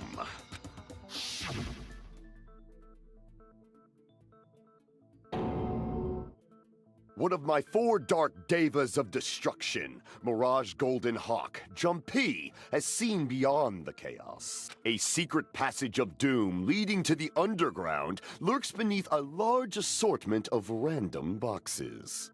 After securing a lighter from the supermarket, I threw caution to the wind and ventured below the floorboards. And as a result of that lonesome battle, I was able to recover the Hellhound earring with my own 2 hands! Tremble with fear, fools! Behold my power! There he goes blabbing about power and crap. You're ridiculous. You're just a breeder, you know. Anyway, it sounds like you can go under the floorboards from the storage room. Then that has to be how the killer did it. If the space beneath the floor is empty, it's not that far to move from the storage room to the dining hall. I see. If they passed through the storage room, I understand why the tablecloth was put there. The killer lurked under the floorboards during the party, and from there, stab, stab, stab! Are you sure? You don't like stab, stab, stab? Should it sound more fleshy, like... No, I'm not talking about your sound effects. You're saying they snuck under the floorboards, but that means they would have had to leave the party, right? So, was there anyone who was able to do that? Then whoever wasn't at the party is the killer. They must be the one who was waiting under the floorboards. Who wasn't at the party again? I didn't participate, but I was guarding the entrance, remember? Monomi over there can be my witness, right? Yes! This Monami over here is your witness! I believe there's no need to discuss this matter further, but I was unable to leave the bathroom. I was in the kitchen for a long time, but I frequently went to the dining hall to deliver my dishes. The only person who wasn't at the party... Judging from the photo I took before the blackout... It obviously has to be him!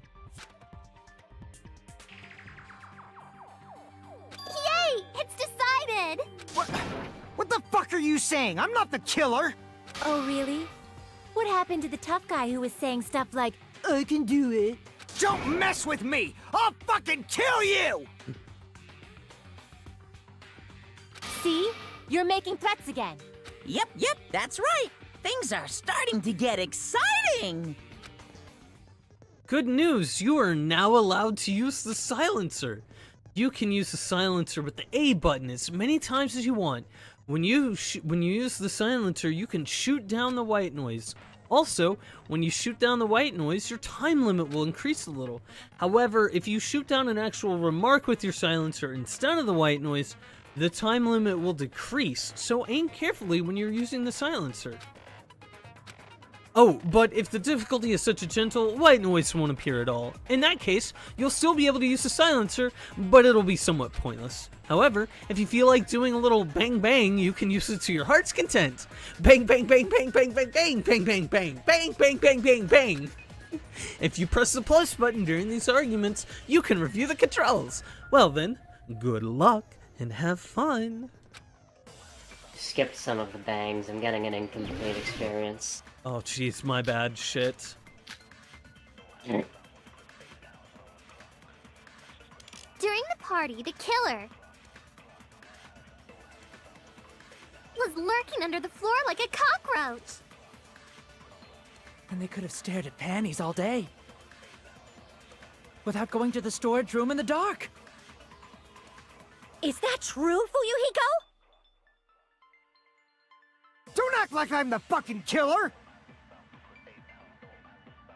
But when the party started, nobody saw you, you know. That means you have no alibi.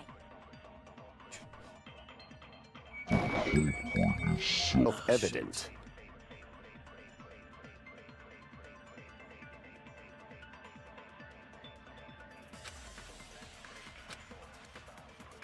During the party, the killer was lurking under the floor. And they could have stared at Pet without going to the storage. Is that true, Fuyuhiko? Don't act like I'm the fucking killer. But when the party started,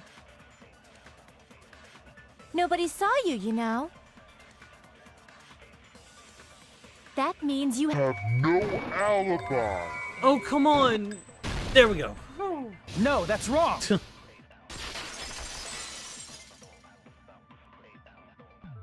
No, Fuyuhiko definitely has an alibi. Isn't that right, Chiaki? Oh, you're right.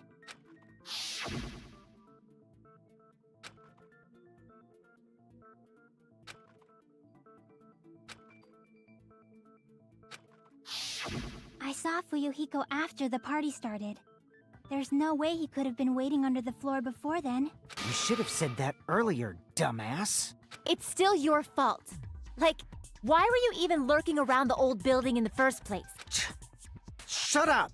Maybe there really is a secret passage to go under the floorboards from outside, and he came to spy. What'd you say, motherfucker? Oh, no! Wow, he got chewed out, but he looks super happy. Regardless, it's impossible to go under the floorboards from outside. Chiaki and I already confirmed that. Then someone definitely went under the floorboards through the storage room during the party. During the party? It was probably during the blackout. Well, if someone disappeared during the blackout, no one would have noticed. But walking down that dark hallway to the storage room is like trying to make Eggs Benedict without any eggs. You're right. I couldn't even see the office in that darkness, and that room was much closer. But is it really impossible? It might be better if we examine that possibility a little bit more. It was super dark, you know? There's no way you'd be able to find your way to the storage room. But I can't stop thinking about it. I feel like there's something I've overlooked. For clarity's sake, once again. Appears we're getting close to the final stage. The blackened or the spotless? Which is superior? I think it's time to settle this. Oh, shut up, you. We still have a long ways to go. We still got a lot of things we haven't covered yet.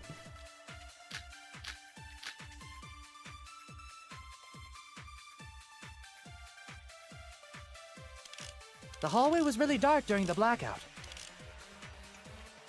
Moving to the storage room like that. It's like making a seafood bowl without fish. Is it really not possible? What if they used a string like the cord? Maybe there was another pair of night vision goggles? What a pain. I'm gonna go with my gut. What if they used the light? Boom. I agree with that. I agree with that. Break! I know. The killer had a light with him. Oh, I was right? But where could they have found a light? There was one nearby for sure. See? It's written on the kitchen's equipment list. 20 forks, 20 knives, 20 spoons, 5 iron skewers, 3 frying pans, 20 wine glasses. There are also iron plates for a barbecue and even a portable stove for cooking hot pots.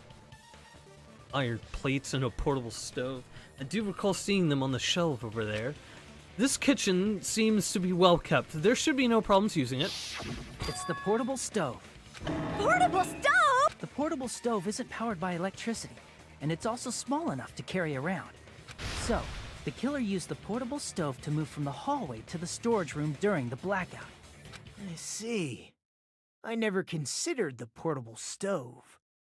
But there's a hole in your argument. A hole? What kind of hole? Oh, I wasn't making a perverted joke or anything. Repeating yourself just makes it even more suspicious. Now then, Hajime. Will you battle against me? No, that's wrong!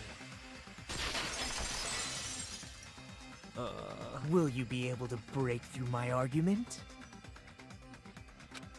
What does he mean, battle? It sounds like he's enjoying a game or something. Damn it, there's no way I'm going to lose against someone like him. Fucking Nagito, what a psycho. The time to do. Yeah. Did you forget Wait, what if he's not the Kazuichi killer, said he's earlier? suspect. He said the hall was too Yeah. dark to see the office. The light from the stove that you mentioned. It contradicts his testimony. Or are you intentionally doubting his testimony? I can't back down!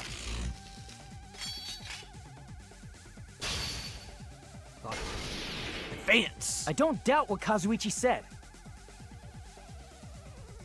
What are you trying to say? The reason Kazuichi couldn't see the office was because the hallway was dark. So if a light was shining in such a dark hallway, wouldn't Kazuichi have seen it? Cut! Allow me to cut through those words! Nagito, did you forget? Or are you just pretending you forgot? Huh? What are you talking about? There should have been a wall that blocked light. I'm talking about the fire door in the hallway. If you close it, it would form a perfect wall in the hallway. Plus, the hallway rounds a corner just beyond the fire door. So even if there was a small gap in the door, as long as they passed the corner, the light still wouldn't peek out. I see. To actually notice the fire door. Just as expected of the ultimate... Oh. You still don't remember your talent, do you? Who cares about that right now? Nagito, what are you plotting? For someone who insists he's not the killer, you are quite nosy. No, I'm just the protag. You sound so scary. If you're that angry, why don't you take a deep breath? You sure like to piss us off. How about I shut your fucking mouth for you?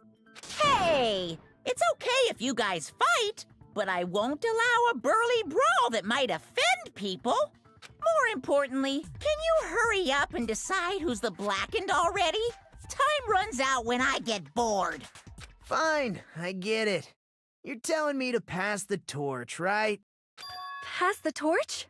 We're going to ask the real killer, not an imposter like me, to show themselves.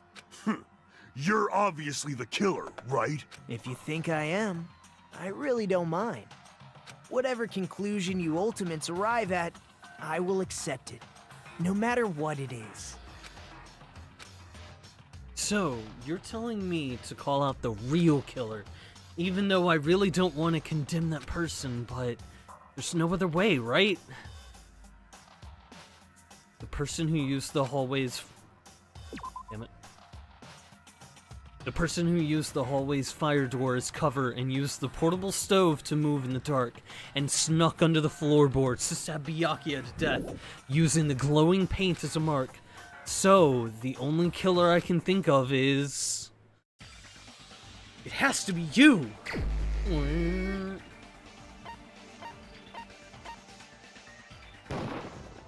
You're the only one!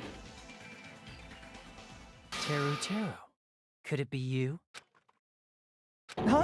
What? What are you talking about? Teru's the killer? Is that true? What are you talking about? There's no way! Of course, that's simply my assumption. So if you have an objection, please speak freely. Objection or not, why am I being treated like the killer? Because the portable stove used in the murder came from the kitchen. That's it? That's the only reason you're treating me like a killer? Isn't that a little drastic? You're cruel. Cruel. Too cruel. Teru. That attitude is so not like you. For the ultimate cook to get so upset. Call me chef. If you fall to aspersions like this, who will be there to support the future of the culinary arts? Yeah, you tell him, Shiro. The future of the culinary arts? That's right. For the future of the culinary arts, you must face this and fight it fair and square. You're right. Yeah, that's totally right. So, what's an aspersion anyway? Is it yummy? Did you know asbestos is yummy too? You should try some later. Wow. Nagito, why are you interfering? Let's assume that the killer used a light, and that they used the fire door to mask that light, and that they moved to the storage room and snuck under the floorboards. Then what? It's dark under the floorboards too. So how would they be able to stab Byakuya? I like edgy Phoenix Wright. You're not gonna say they shined the light on Byakuya, right? The plan would have been ruined if he noticed. That's right. What do you think about that? There's no way you can answer, right? You personally haven't investigated what's beneath the floorboards. If that's the case, then Gundam should know. He actually went under the floorboards. No. Unfortunately, there was nothing related to the incident under the floorboards. The only thing I found was a strange liquid shining in the darkness, near where Byakuya's blood was dripping. What? A shining liquid in the dark? That sounds super important! If there was a shining mark like that, they would have been able to move to it in the dark, right? And in doing so, it might have been possible for them to use that mark to target the victim. The victim was targeted by a mark? What was the mark? Probably that stuff that was shining near Byakuya's body. Let's see. Be nice. I can prove it with this! The mark you're talking about is the glowing paint that was applied to the knife, right? Ah, by using the glowing paint as a target, they were able to judge where to stab even in the dark. I see. The killer didn't target an actual person. They just struck the moment the glowing paint moved. That would be the moment someone grabbed a hold of the knife. So, the killer used the mark that I prepared for finding the knife as a mark for stabbing. I see. That's why Byakuya got killed when he took the knife. But if they were able to do that, wouldn't that mean the killer knew about Nagito's plan all along? Well, Teru! Seriously? I don't know anything. Really, I don't know anything at all. Then can I ask everyone a question instead? You again? Just stop already! Now. We should give everyone a fair opportunity to speak. If Teru is the killer, that would mean he went to the storage room during the blackout. And just what did Ibuki hear during the blackout? What the hell? What's going on here? This is... Ow! Turn the damn lights on! I can't eat like this, you know! You guys? Where are you? Wasn't the blackout just in the kitchen? She heard Teru's voice in the dining hall? Doesn't that prove Teru was in the dining hall during the blackout? That's right! That's exactly it! But Teru was in the kitchen the moment the blackout occurred, right? So, why was he in the dining hall? I thought the blackout was only in the kitchen, so I panicked and ran out of there. Of course, the hallway was dark too, but somehow I managed to move along the wall toward everyone's voices. Well, it's not that far to move along the wall from the kitchen to the dining hall. That sounds fishy. If I remember correctly, you can tell when a person is lying by licking their sweat. So, if you want, you should... No way! You look greasy. But I heard Teru's voice in the dining hall! Ibuki swears on her honor! That's right. Teru was in the dining hall, not the storage room. Which means he's not the killer. No, that's not it. Why? Why do you want to keep falsely accusing me? It's not like I want to blame you. You should be so proud of yourself, Hajime. You're just progressing toward the hope you believe in. Now, Hajime, show me more of your hope. Will that be enough to crush Teru's hope? I don't like him. Yeah, you don't like Shiro? Yeah, he's pretty evil. Yeah. Let me ask you again. Did you go to the storage room during the blackout? There's no way I went to the storage room. I was somewhere totally different. I definitely heard Teru's voice. It's handsome, unlike his face.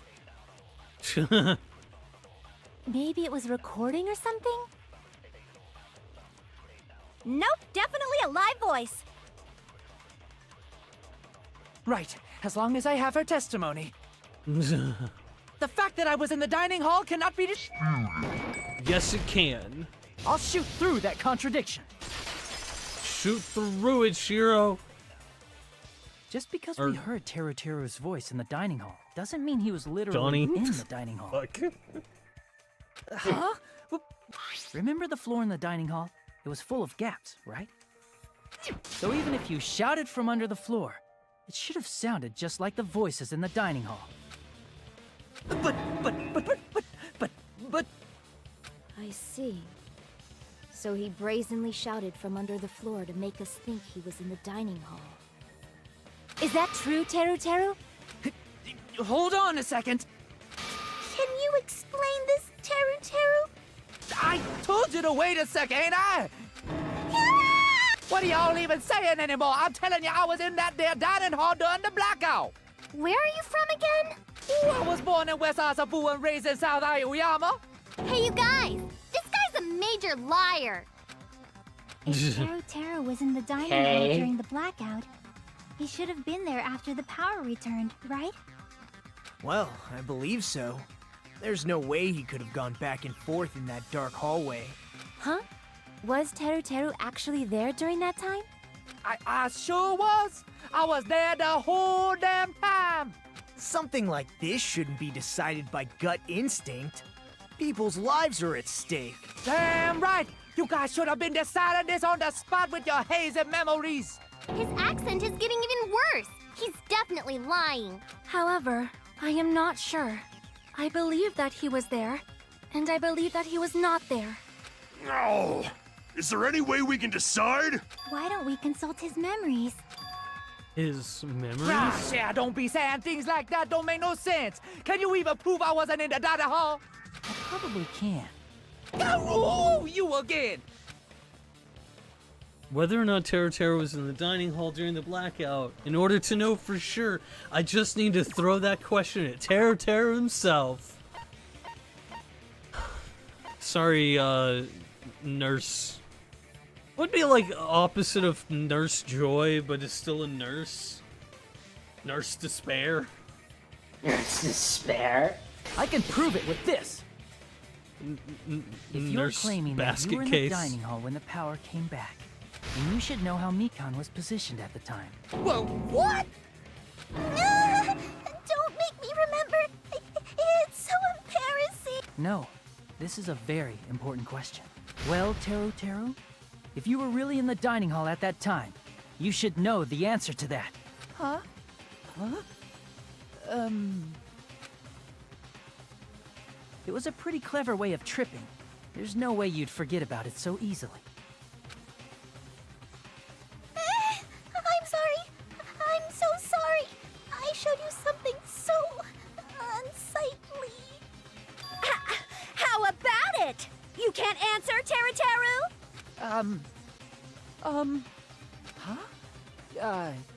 Huh? That's weird. Just slipped from my mind.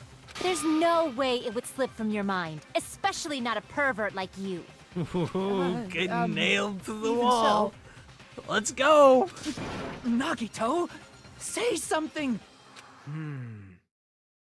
I guess you might have to give up now. Give up? What do you mean, give up? Teru. I'm disappointed too, you know. It's lonely watching someone I admire reach the limits of their hope. It kind of feels like a broken dream. Nagito, what are you doing? Why are you messing with the killer like that? Well, hold on a sec. Don't go He's moving a this along psychopath, on your yeah. own like I really am the killer. Huh? But it's already decided, right? No murder weapon hadn't been cleared up yet, yeah? It's no use. I can't understand him anymore. It appears he's saying the murder weapon hasn't been cleared up yet. You understand him? But it's such a sad defense. This is too cruel. Oh, you calling me the killer? Then where's the weapon? Come on, Manumi! Enough with the whimpering and translate! He said, if you're calling me the killer, then where's the weapon? The weapon, huh? It's not the knife, right? Judging from Byakuya's wounds, it was a thin-edged tool that's roughly 5 millimeters in diameter. Also, if they stabbed from under the floorboards, the weapon would need to be at least 50 centimeters in length. After all this, who cares about the weapon? Not good enough! Not good enough at all! He said, not good enough. Not good enough at all. Fine, I got it. Let's try thinking about what the weapon was. Wanna do it? Wanna do it? He said, try to do it. What a confusing accent! Anyway, we need to focus and think about this. A thin-edged tool with a diameter of about 50 millimeters and at least 50 centimeters in length. I'm pretty sure it was smaller than 50. I think it was 5. Typo there, guys. I feel like there was a tool that met those requirements in the same place where the portable stove was, and when Byakuya and I found it, it was something that was already missing from there. If so, then that weapon is...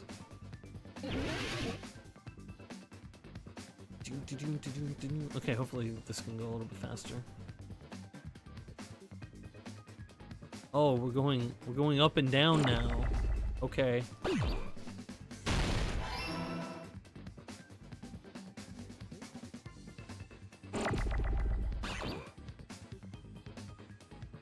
Great.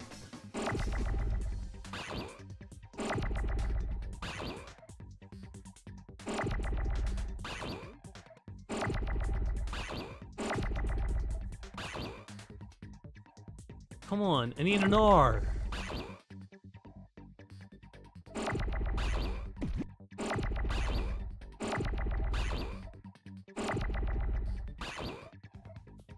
Oh, is there only so many I can have on at the same time? Let's find out.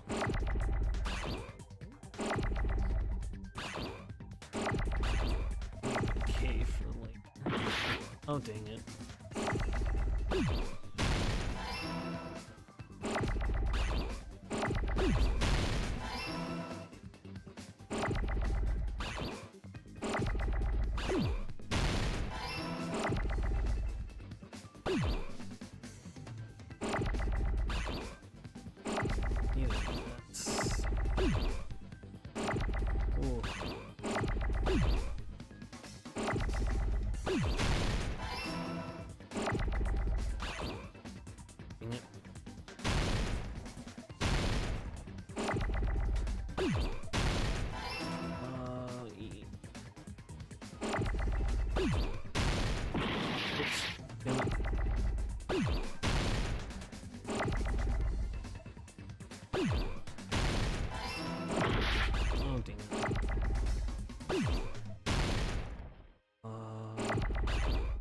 Need a W.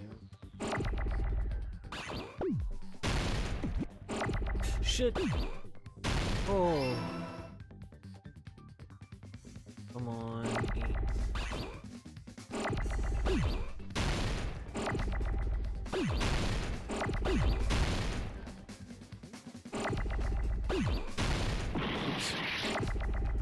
Stupid.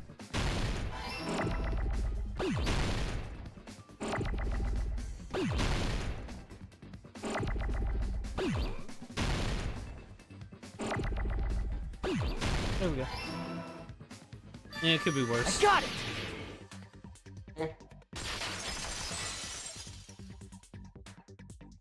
That's it!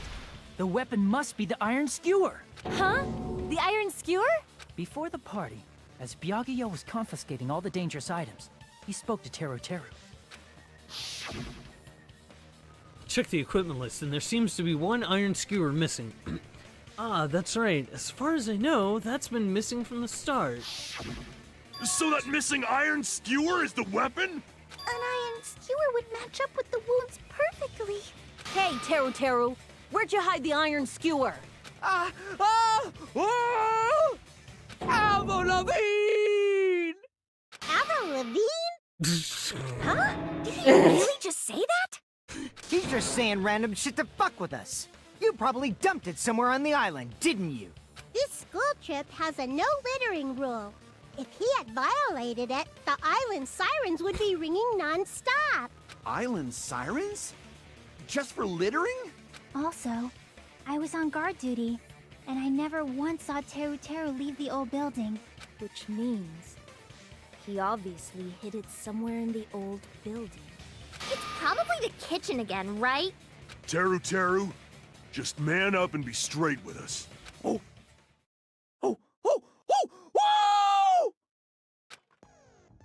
Finally, we are nearing the end. A cornered opponent will be surrounded by soul shields and simply will not listen to what you have to say. It will probably pain you to condemn your classmate, but this is a class trial after all.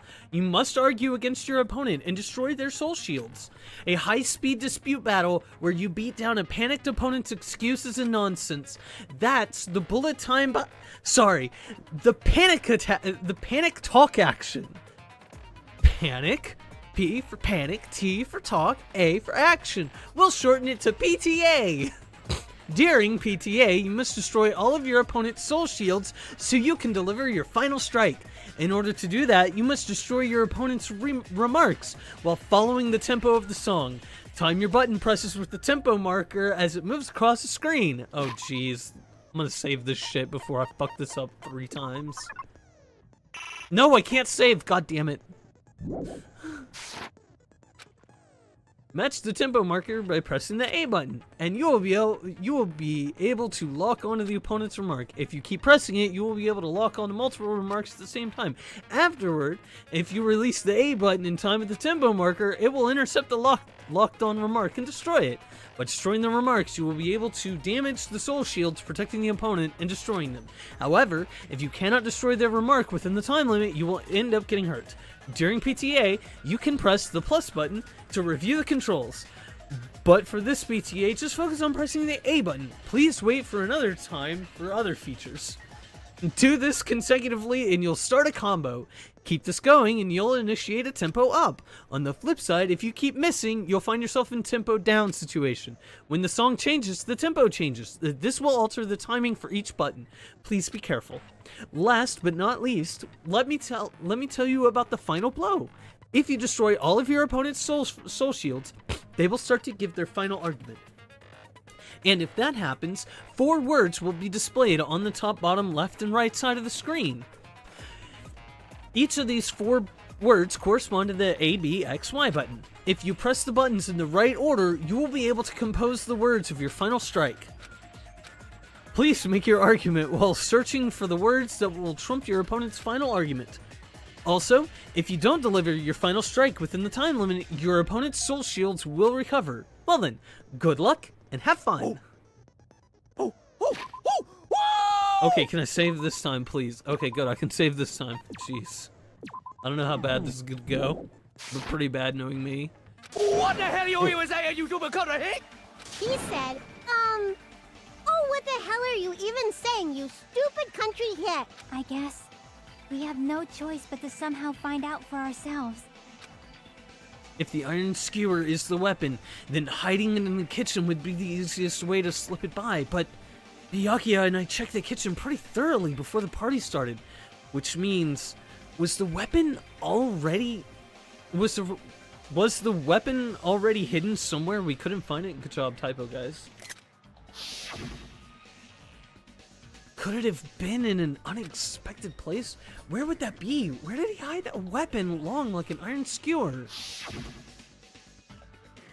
At the time, the only place Byakuya and I hadn't searched, it's probably that place. He said, I'm not hiding anything. I'm not hiding anything! I'm not hiding anything! I must reveal to Teru the conclusive evidence that proves he's the killer. Oh man. Panic talk action. Let's see how bad I fuck this up. Shut up! I don't know! That's impossible! Paris Hilton! Nonsense! Ah! Unforgivable! I don't know! That's impossible! Ah! Shut up! I don't know! That's impossible! Paris Hilton! Nonsense! Ah!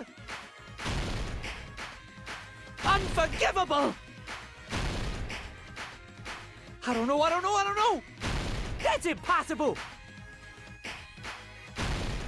Ah! Where would the weapon be?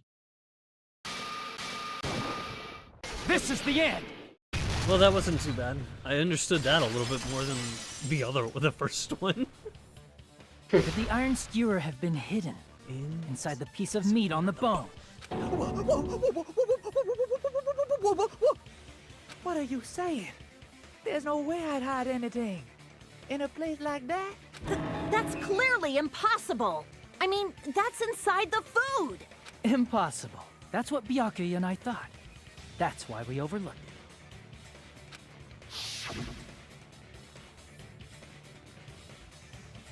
There seems to be no dangerous items like that skewer and the Churasako earlier inside that pile of food. That appears to be the case. Whew. I wouldn't have known what to do if he said fish bones and meat bones were also dangerous items. But in fact, the only place you could hide the weapon was inside the food that couldn't be inspected.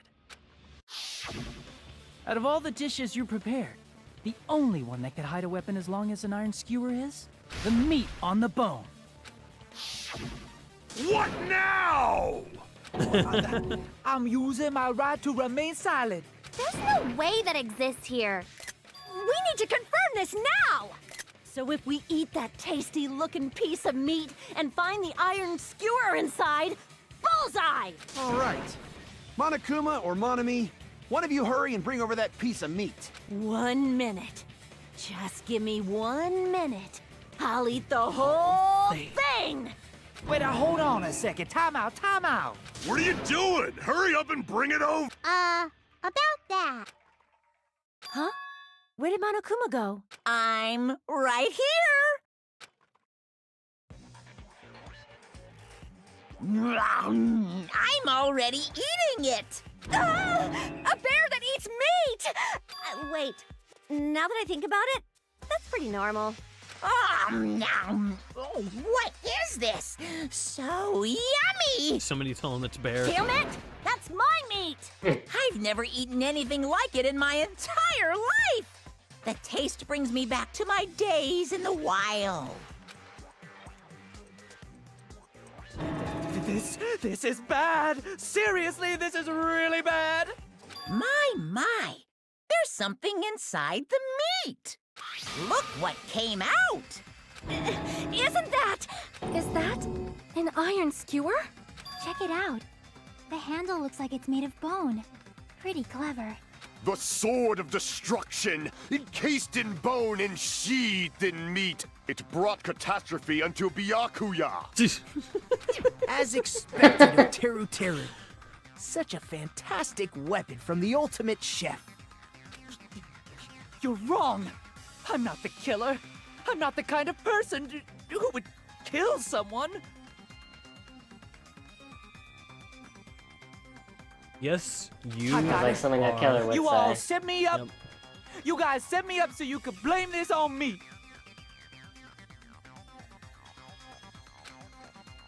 Jeez, what a disappointment. Such an unseemly defense for an ultimate like you. Can you really call that hope? Hey, Nagito. I'm sorry, but can you just be quiet? Oof. Oof. He said, "You're all nothing but a bunch of poor, loudmouth, fast food eating hicks." You don't need to translate anymore. Somehow I can tell what he's trying to say. Let's just deal with Nagito later. More importantly, we should I first... guess we need to settle this. Once and for all. To do that, we need to go over the entire incident from beginning to end and make everything clear. Go over the entire incident, and then I can prove Teru Teru's crime. That's right, if we don't do that, we can't end this no matter how much time passes. So, we need to do it. Let's go. So, it's finally come to this. My throb is chesting. Every case has one last feature to bring the class trial to an end. This is the closing argument. In this phase, you'll give a complete summary of the case. You'll have to reproduce the order of events in the case in the form of a comic book. This reproduction is merely Hajume's imagination, so there will be gaps here and there. Gaps are areas where a number of pieces are missing. It's up to you to complete the comic using the truth panels provided. Around 3 to 5 truth panels make up one set. Inside that one set, there will be correct panels placed among incorrect panels. If you use up all of the correct panels contained in one set, it will switch to a new set. After that, if you fill in all the holes, you will clear this. If you fill in all the holes, you will clear the challenge. I'm pretty sure some of you already noticed, but it will be difficult to complete with so many gaps. But once you fill some in, it will become much simpler. For those of you who played the previous game, you might hesitate at first, but it's basically the same concept. Now then, when playing and solving the closing argument, there is a certain trick. If you move the reticle onto the gaps on each page, it will display hints at the top of the screen. This type of hint will ask what kind of scene is drawn in that gap. Also, if you move the reticle onto a truth panel, it will display a hint as well. This hint explains the scene contained in that panel. Put together those two hints and think carefully. Of course, don't forget that there will be a time limit. Well then, good luck and have fun.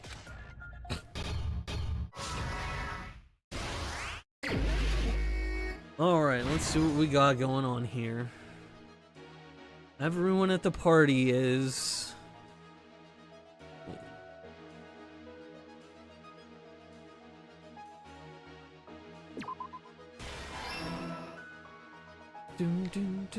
Oh, this is like timered too.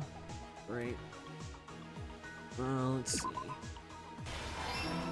We got that, and then we got Same scene as The Office. Hey.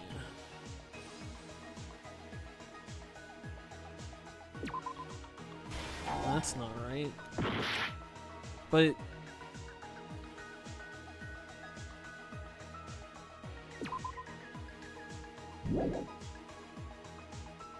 am I getting parts from elsewhere?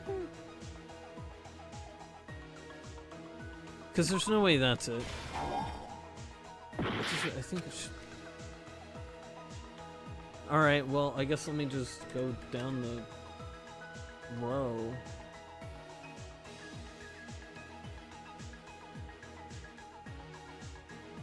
Yeah, this is kind of annoying. Yeah.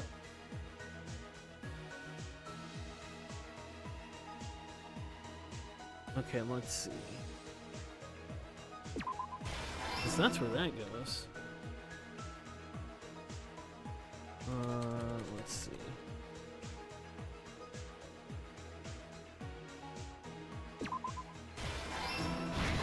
Stock 2. Okay, now I'm starting to okay. Now I'm starting to understand what it's what it's trying to do. All right, let's see. That and this there.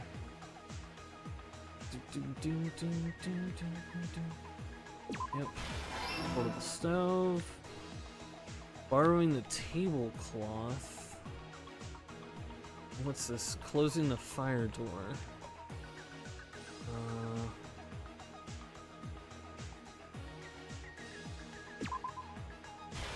No.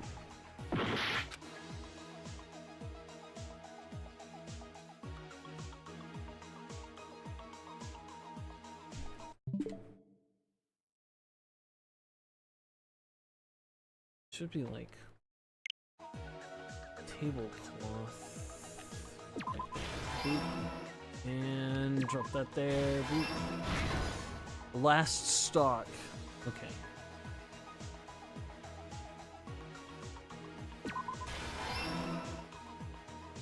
Doom, doom, doom, doom, doom. Now you're trying to. Let's see.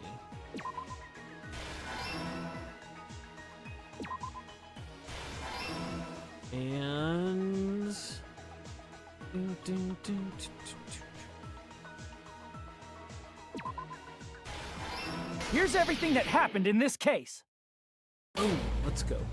Let's try going over the whole incident, beginning with right after the party started. Yeah.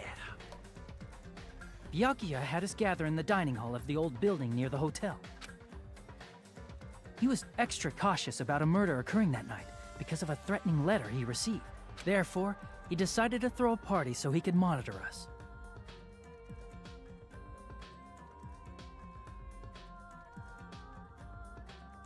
Though one person didn't come, the rest of us assembled at the dining hall, and the party was underway. But at that time, the trap set by a certain someone was already in motion.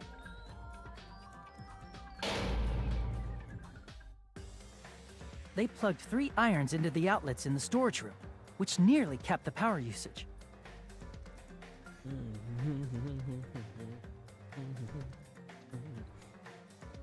Additionally, they prepared something else that would activate at 11:30 p.m.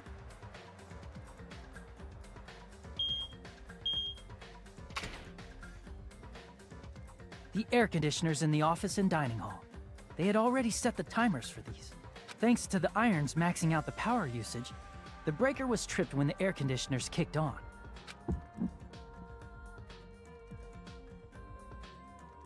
Since the windows in the old building were covered, the blackout plunged the dining hall into total darkness. But when that happened, Byakuya took out a specific item that he brought in his case. That item was the night vision goggles. Byakuya was so concerned about a murder occurring that he brought a variety of security equipment with him. When he put on his night vision goggles, Byakuya witnessed a certain someone making a suspicious move.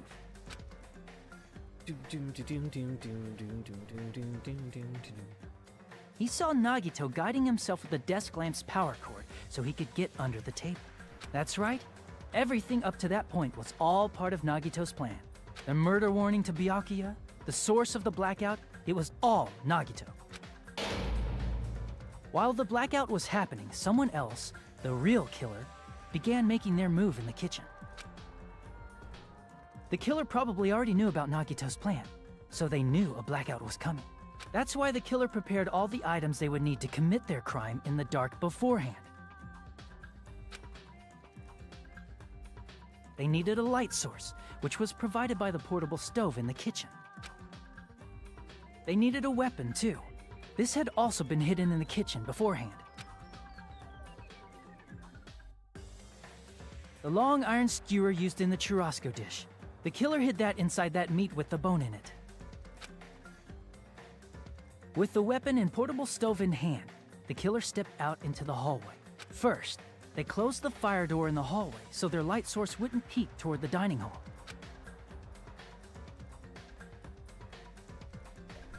Then, guided by the light, the killer headed toward the storage room and grabbed a specific item. That's right, a tablecloth to block the blood splatter.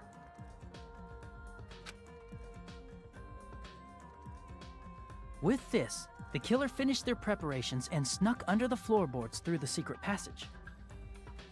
They probably turned off the portable cooking stove at that point, or left it near the entrance of the door. The floor in the dining hall is full of gaps, so there's no way they could have safely held a light source.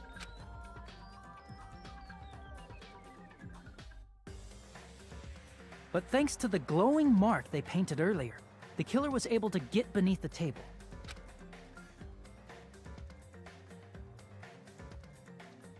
Under the table, Byakuya found the knife that had been hidden there. If only he had retreated, he probably wouldn't have gotten killed, but he had to retrieve that knife. And at that moment, the killer lurking beneath the floorboard stabbed straight up with the iron skewer. The killer had been waiting in the dark for the moment when the glowing paint began to move. After they murdered Byakuya, the killer purposefully shouted from beneath the floorboards to make it seem like they were still in the dining hall. Afterward, they came out from underneath the floorboards and rushed back to the kitchen. And then, after hiding the murder weapon in the kitchen, they rejoined the group as if nothing had happened. There's only one person who would have been able to commit this crime, especially if that person is someone who'd think of an unexpected way to hide a weapon inside food. You know, I gotta say, the only question that remains is, how did Teru know about the power going out and that Byakuya would have gone under there, etc., etc.? Isn't that right, Teru Hanamura?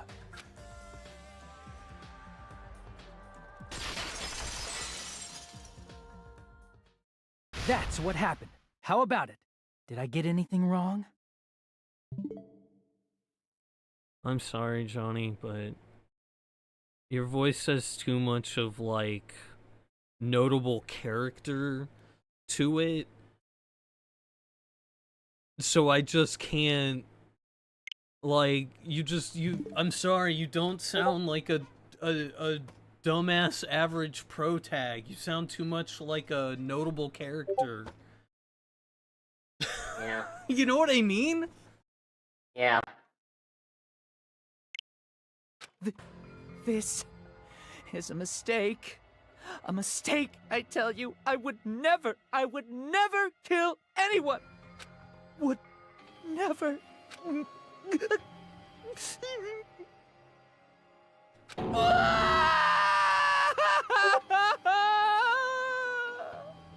It seems this is the end.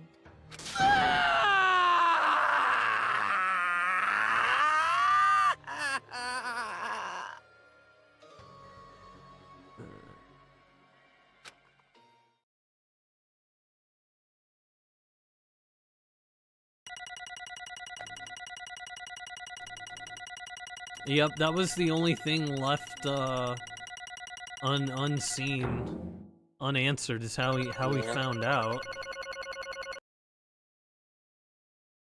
I wonder if this will get Explain later on. It looks like your argument has come to a close. Oops! I lost control of my wild side for a second. Was that a side effect of the meat I just ate? Well, putting that aside, let's move along to the nerve-wracking voting time! Now then, please pull the lever in front of you and cast your vote. Oh, just a reminder, make triple sure you vote for someone. If you don't vote, I'm gonna eat you up just like that meat from earlier. Why did this happen? Who will be chosen as the blackened? Will you make the right choice or the dreadfully wrong one? Such heart-pounding excitement!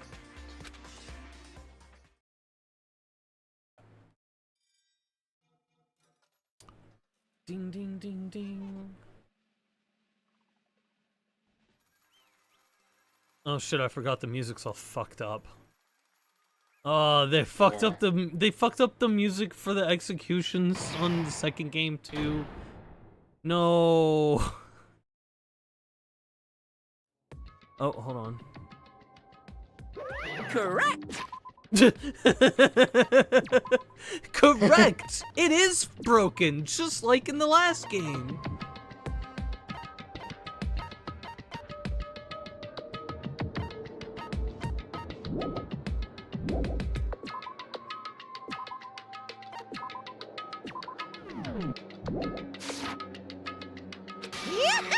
That's right, this time the blackened responsible for killing Byakuya Tagami is Teru Hanamaru! No! Are you serious? Out of all these people, are you saying a ponce like him is the one who killed Byakuya? But why? Why did you kill him? It was a mistake. I'm telling you, it was just a mistake. I was only trying to save you guys. Hey! I was only trying to stop Nagito from murdering one of you. Huh? Trying to stop? What do you mean? I spent all morning in the old building preparing the dishes for the party. And then I heard a weird laughter near the dining hall. And when I peeked over there...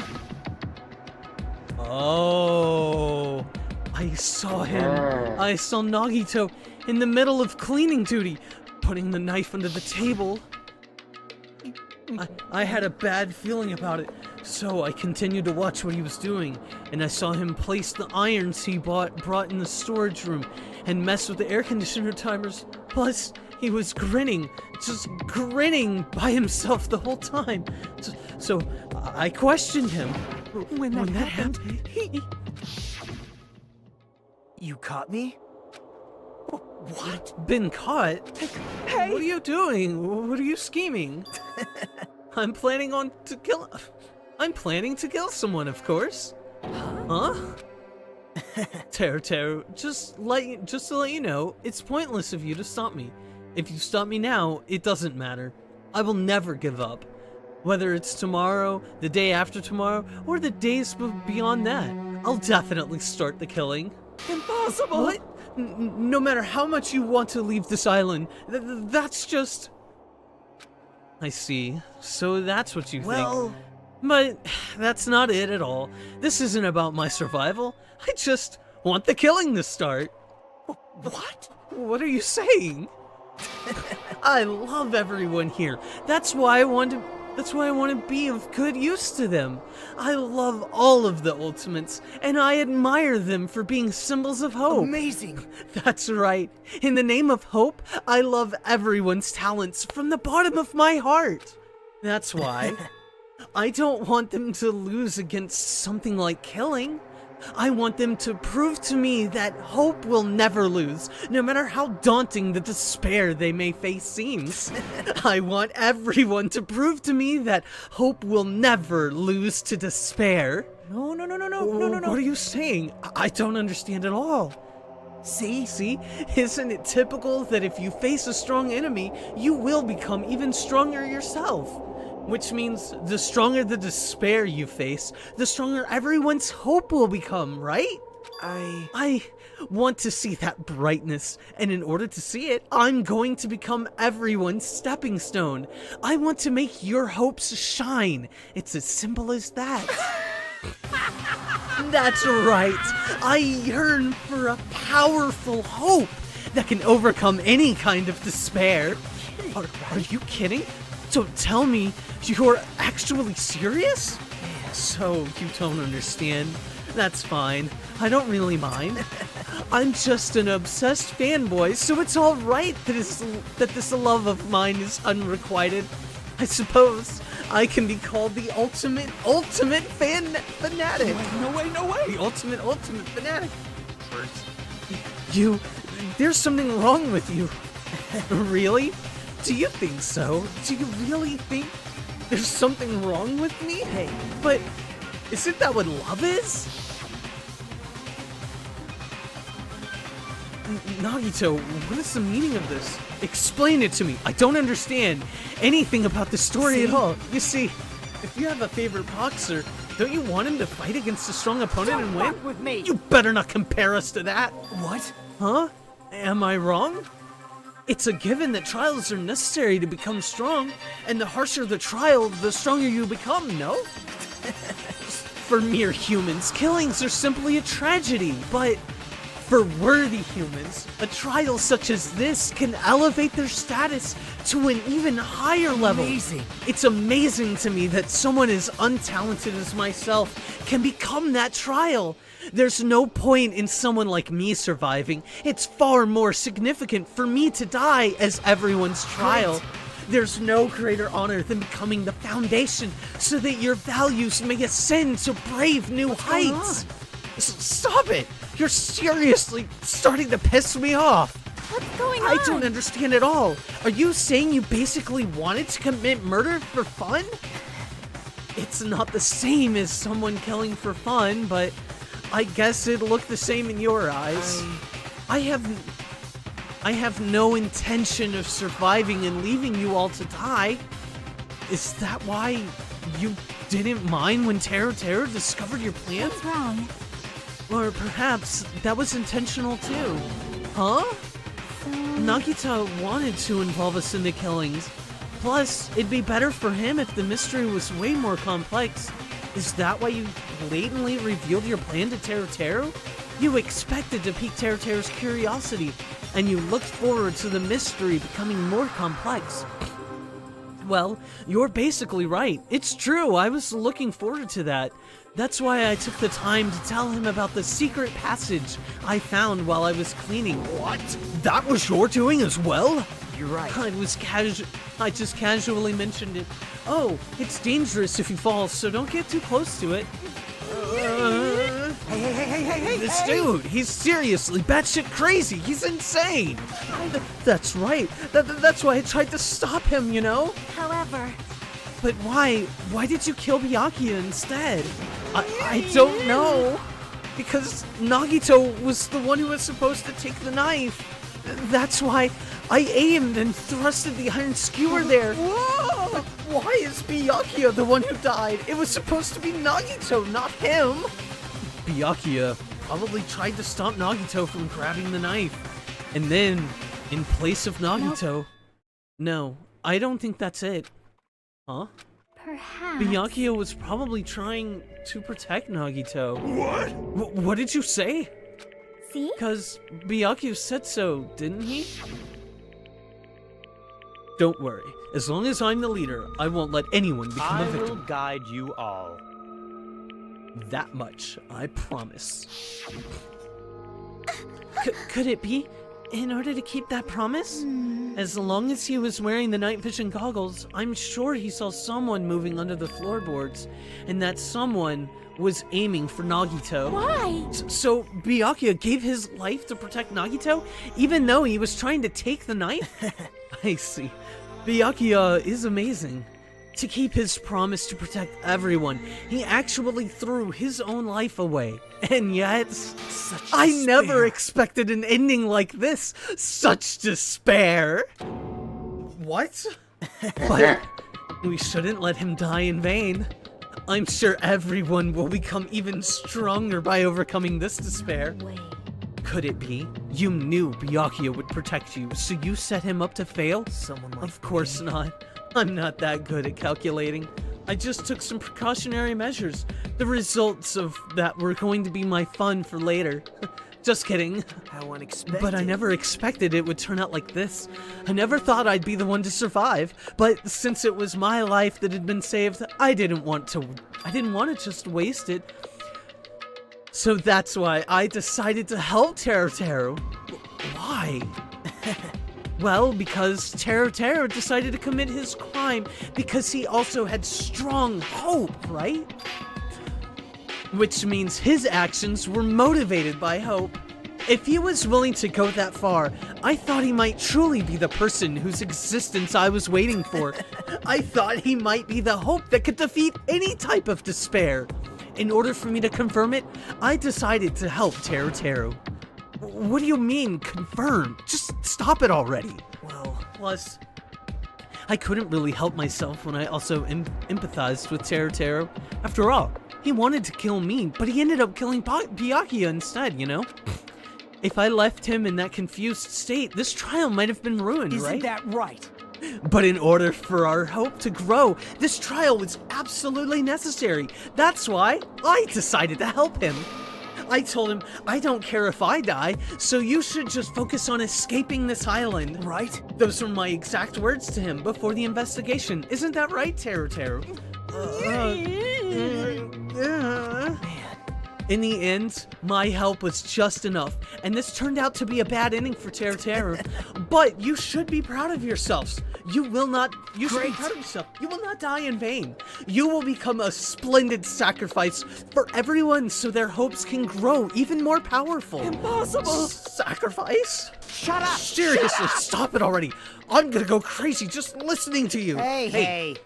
Is it really okay for us to just leave this crazy bastard alone like this? Huh? Isn't it better if we just fucking kill him off? Yeah! Kill, he said. High school students are so violent these days. But the person who's gonna get killed now isn't Nagito, it's Teru. Eek. What's the matter? You didn't forget, right? Because I told you already at the beginning, right? If the blackened killer loses, a fun punishment awaits them. Wait, hold on. No. That was, how should I put it? An accident. An act of self-defense. Not intentional.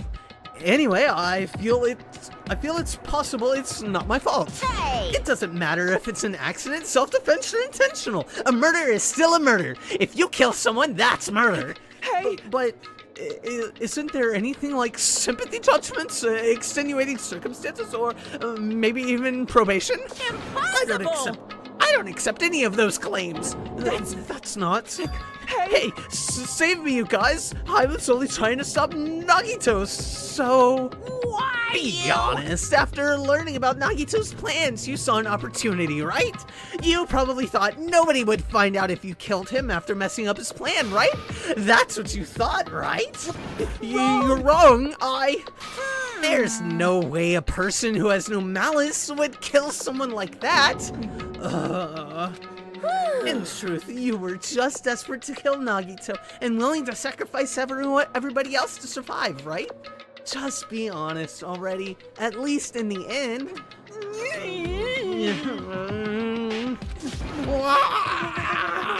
That is... Teru. Why? If only you didn't try to kill Nagito, Byakuya would still be alive. Why did you try to commit murder? Answer me, Teru.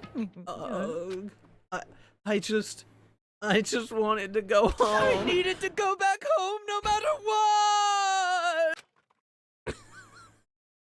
Because she's waiting for me. Mama is waiting for me at home. She's waiting all by herself for the day I graduate Hope Peak Academy and come home. Okay, I'm going now. When I come back, I think we should talk again about opening an Aoyama and Azabu location. Oh my, you're still talking about that? Oh, I'm serious. The Academy guarantees success for its graduates, right? So, I know it's gonna be difficult by yourself, but wait for me until then, okay? Yes, you're right. Then I'll just have to do my best to keep the Hanamura Diner from going out of business until then. Mom, you don't have to work so hard. What if you collapse again while I'm gone? I'll be fine. I won't lose to some illness. Yeah, she doesn't have like a side braid of hair coming down. She doesn't have the dying mom hairstyle. I know that already. I know that already. I promised her I'd become a full-fledged cook and save the Hanamura Diner. Mama is waiting for me to keep that promise. Even though she's sick and alone, she's still waiting for me. That's why I need to go home! Teru. But if we were told our memories were stolen, and that several years have passed since our first day, then what happened to the Hanamura Diner? What happened to my mom who's still waiting for me? So, you did believe what Monokuma said. Damn it! You were saying all along, it's okay, I'll never believe something like this. So, why? I still don't believe it. There's no way I can believe it. It has to be a lie. That's why I wanted to go home! I wanted to go home and confirm it. I wanted to make sure it was all just a lie. I wanted to make sure that I still have a place to call home. Teru, you... I don't believe it. I don't believe it. It's not that Teru didn't believe it. He believed it more than anybody else here. That's why he kept denying it. Because he believed it, he needed to deny it. Damn it! If I only knew how he felt, something like this never would have happened. I wanted to confirm by any means necessary. I had to do something. That's when I heard Nagito's plan. I found out he was going to kill someone if I left him alone. That's why. Fine. So, you wanted the kill? You wanted the first kill? I'm sorry. I'm sorry, you guys. It doesn't mean I wanted to sacrifice any of you, but it was the only thing I could do. And I ended up killing Byakuya instead of Nagito. I see. I think I'm the one who went crazy. Teru. I see. Interesting, but... As far as motives to kill are concerned, wanting to see your mom is so boring. What? So? It seems there's no point in basking in the afterglow, so let's hurry up and begin the punishment! You can't! No, you can't! Jeez, get out of my way! Well now. There! Now that the annoying little sister has been dealt with, let's get back to business. Wait, hold on a second. I'm not asking for forgiveness anymore, but at least now then, I prepared a very special punishment. Call me chef. No, wait, that's not what I... Please tell me at least what happened to the Hanamura Diner, to Mama. Let's give it everything we've got. It's punishment time! Lies! I won't believe this! I won't believe it! Mama!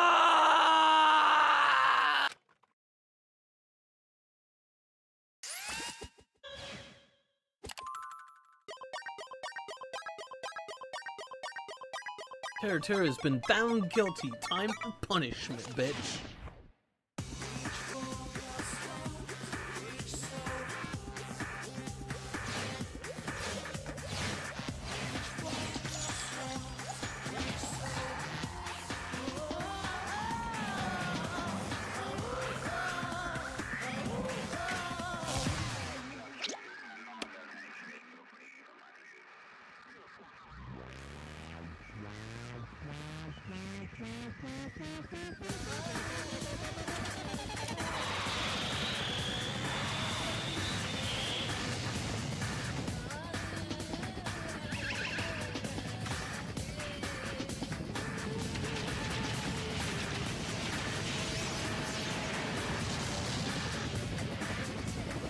Boom.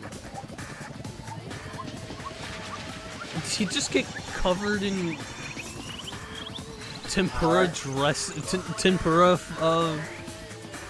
coating, whatever, flakes? Yeah. Breadcrumbs. There we go. Oh yeah, now he's gonna get fried up in lava.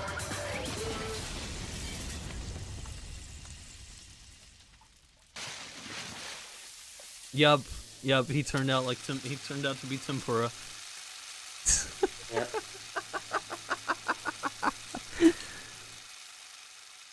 And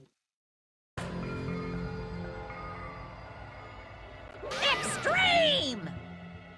Yeah! Whew, the adrenaline is rushing through me. Taro. Damn it! Oh, are you fucking serious? Ugh. How cruel. Why did you do something so cruel? What? Huh? Didn't you learn when you were in elementary school? If you badmouth someone, the teacher writes it in a note and makes whoever you badmouth read it to you in front of the class. No. When that happens, only then do you think about how it feels to be badmouthed. The same applies to murder. What are you saying? You're the one who drove him to do it. I'm so scared. This is just too cruel. Nice! Well... Shit.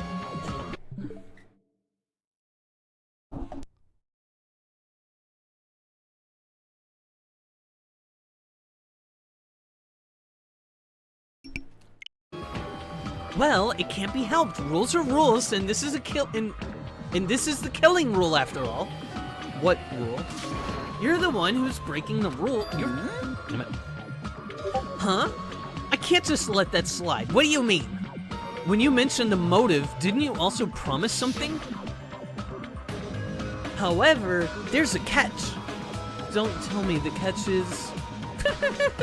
Figured it out already? That's right. You guys have to kill each other. That's my bargaining point. You guys want to know, right? You want your school memories returned to you, right? Then you better start killing. A penny for your thoughts and a murder for your memories. Why didn't you tell Taro about his mom or his diner? He has a right to know. Yeah, you used us too. We all have a right to know. Bastard! Hey, hurry up and tell us. What do you mean earlier when you mentioned our school memories? Oh yeah, I did promise to return your memories after the killing began. Huh? You're gonna do it, but telling them is kind of... But I never told you guys what I'd tell you right away. What? What? Not fair. That's not fair. Of course! Of course! I'll keep my promise to return your memories someday, but it's still not clear when that someday will actually be. I must excuse myself as well. There's something that I need to do. Huh? What the hell?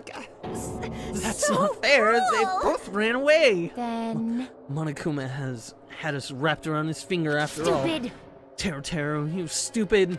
Such despair. An ending like this is just full of despair, a seriously tragic despair. But still, at times like this, as the symbols of hope, you guys need to keep doing your best. You. Why are you smiling? Crap! How can you smile in a situation like this, you creep? Hold on. I'm sad too, you know. Didn't I tell you? From the bottom of my heart, I truly love you all. You ultimates who inspire hope, and your splendid talents. There's no way I can be happy when you've lost such an talented individual. Don't fuck with me! Don't go saying creepy shit. I'll fucking kill you. Please, kill me anytime. What? Huh? If you hate me, I don't mind you killing me. I've already prepared myself to become your stepping stone. If absolute hope can be born from that, then my life is nothing special. You, how messed up are you? Hey. However, if you're going to kill me, make sure you discuss it with me beforehand, okay? You see, if you do that, then I can cooperate with the killer. Are you seriously intending to help the killer? It's really not that big of a deal. If you're students of Hope Speak Academy, if you're the symbols of hope who possesses the chosen talents, then it shouldn't matter to you guys at all if I cooperate with the killer, right? fiend. Declaring so confidently that you'll side with the killer. Hey! Maybe this was his plan all along. Since he's willing to work with the killer, he wants us to think it's better for us to not kill him. Well, I don't mind what you think of me. In actuality, thanks to Byakuya, I'm starting to feel a small desire to live. This is exciting! Mostly, I just want to watch everyone destroy all the despair that comes for you, one after the other. Just kidding. Piss me off. Can I punch ya? I just won't be satisfied till I punch ya. Fine. Let's stop this already. It's just going to be a waste of time if we keep dealing with it. What? Huh? Even Hajime hates me now? Unfortunate. This stings. I felt you and I were quite similar. Hold on. Jesus Christ.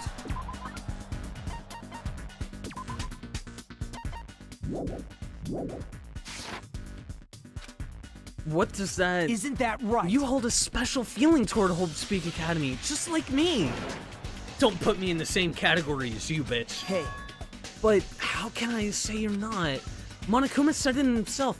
We don't know anything about each other's true natures. No, if it's true that our school memories were stolen, it's the same as not knowing our true selves, too. Especially for you, right? Someone who can't even remember what his talent is. Akane, please feel free to punch him. Will do. Wait, hold on. Please stop this at once. Nothing will come from fighting like this. There is something else that we must do. Huh? Something else? Please listen. We must not argue with each other in a place like this. There is something more important we must do. Let me ask. Do our best. You fiend. Well? We must first leave here and get some rest. And then we shall all work together and do our best. Do our best so we never have to come back here again. Perhaps. That is what I believe we must do right now. I am sorry. I am sorry. If only I was a better motivational speaker. No, that really touched my heart. You're totally right. We need to do right. What we need to do right now is do our best. If we do our best, it's definitely going to pay off, right? Yes. Yes, that's right. Like... But what do we have to work... What do we have to work hard at? I do not know, but we must do our best. Jeez, I don't like you at all. You some kind of moron. Well? It's fine if you don't know. What matters is that you hold on to the feeling that you have to do your best. Right? So, let's do our best. Let's make sure a killing like this never happens again. But... It's scary, but doing our best is our only option. There's no way I'm doing what Nagito said. I'm gonna do All right. I don't know what you're talking about, but let's do our best from now on. Fine. Very well. Even if we are not able to change the future, I guess I should at least change my tomorrow. Damn fiend. I won't give up until the very end. I won't die in vain. I'll give my entire existence, my entire power, my entire body and soul, and fight to the very end. Yeah, you're right. Let's definitely work together and leave this island. Do our best. We kept using that phrase over and over again, even though we knew they were just cheap, meaningless, empty words. Regardless, we still said it, and we continued to say it over and over again without stopping. Here, be for a few. Okay. Thus, the curtain had fallen upon the class trial where Byakuya and Teru were sacrificed. Afterwards, I left the trial grounds and returned to the mainland of Jabberwock Island. For the time being, we decided to go back to our cottages. After experiencing something like that, there was no way I could fall asleep. I gave up, got out of bed, and began walking around the hotel grounds for no real reason. After not doing much of anything, I duly looked up at the sky. And there, just like before, there it was. The night sky brimming with stars. Stars that looked like they were about to fall into my hands like fluttering snow. As I looked up at such a beautiful night sky, I could go anywhere. That thought crossed my mind for some reason. The sky is connected to anywhere, even to my daily life. That's why I might be able to go home. That's right. I'm definitely going to go home. That's when it happened. As I stared up at the night sky, I felt a strange convergence of sensation. And then, while I continued to stare at the night sky, I felt my entire body stiffen with that sensation. Isn't this... Is someone watching me?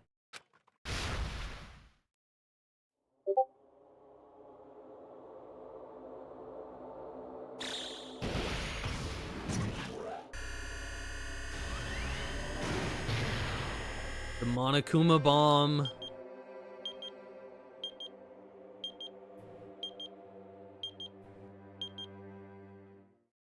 The Monokuma bomb. It's gonna go off and kill us all. Chapter 1. Destination Despair. End surviving students. Boom. 14. Well, I'm glad we got rid of Terra early. I'm sad that we lost Byakuya, but I guess that was kind of to be expected. Obtain present. You obtained a present. 3-star badge. Obtain present. You obtain a present. Wooden stick. Shake it at people. Would you like to save your current progress? Yes, I would.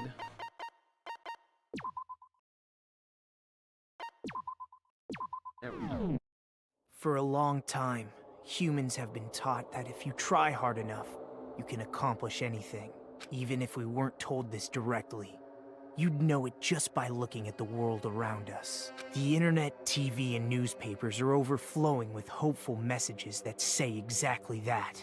But people who can't win, people who don't try to win, people who try their best and still can't win, they are all worthless trash.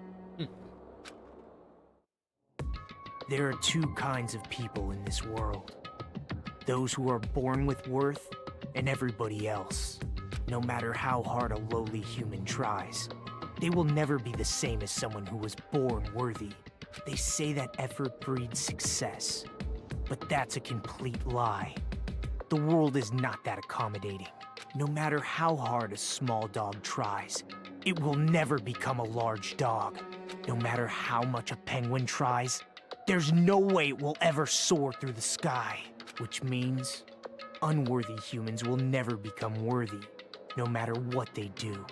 People with talent don't become talented. They're just born with their abilities right from the start. That's right, just like you guys. That's why I have so much respect for you all.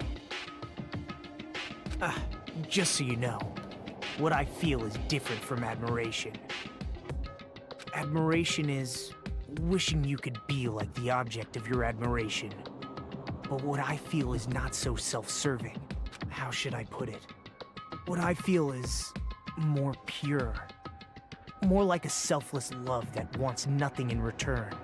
So, I want you guys to believe me when I say, I don't mind if you kill me. But if that happens, I want you to let me help. I don't care if the killer survives, or if everyone but the killer survives. I just want both sides to do their very best. I want to see with my own 2 eyes the absolute hope that lies ahead. Yep, I'm really lucky. Someone as insignificant as me will be there when hope and despair collide and unleash their energy.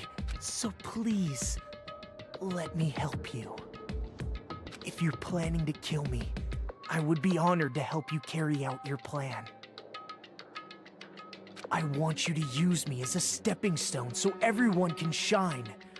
I want you to kill me in a way that befits... Oh, shut up! Pow!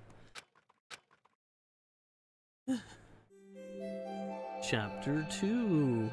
Sea and Punishment, Sin and Coconuts. Daily life.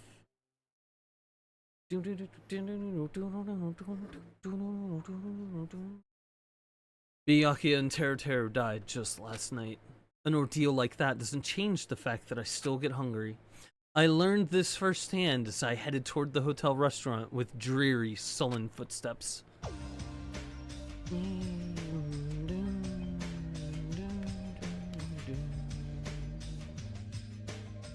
Alright, I think I'm actually gonna save and stop here.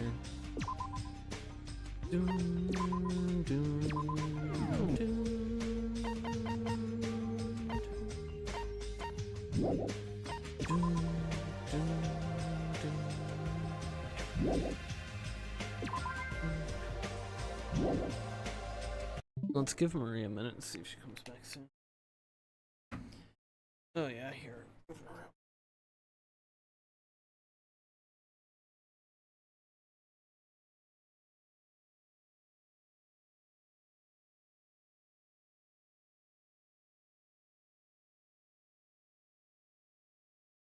I'm back. Welcome back.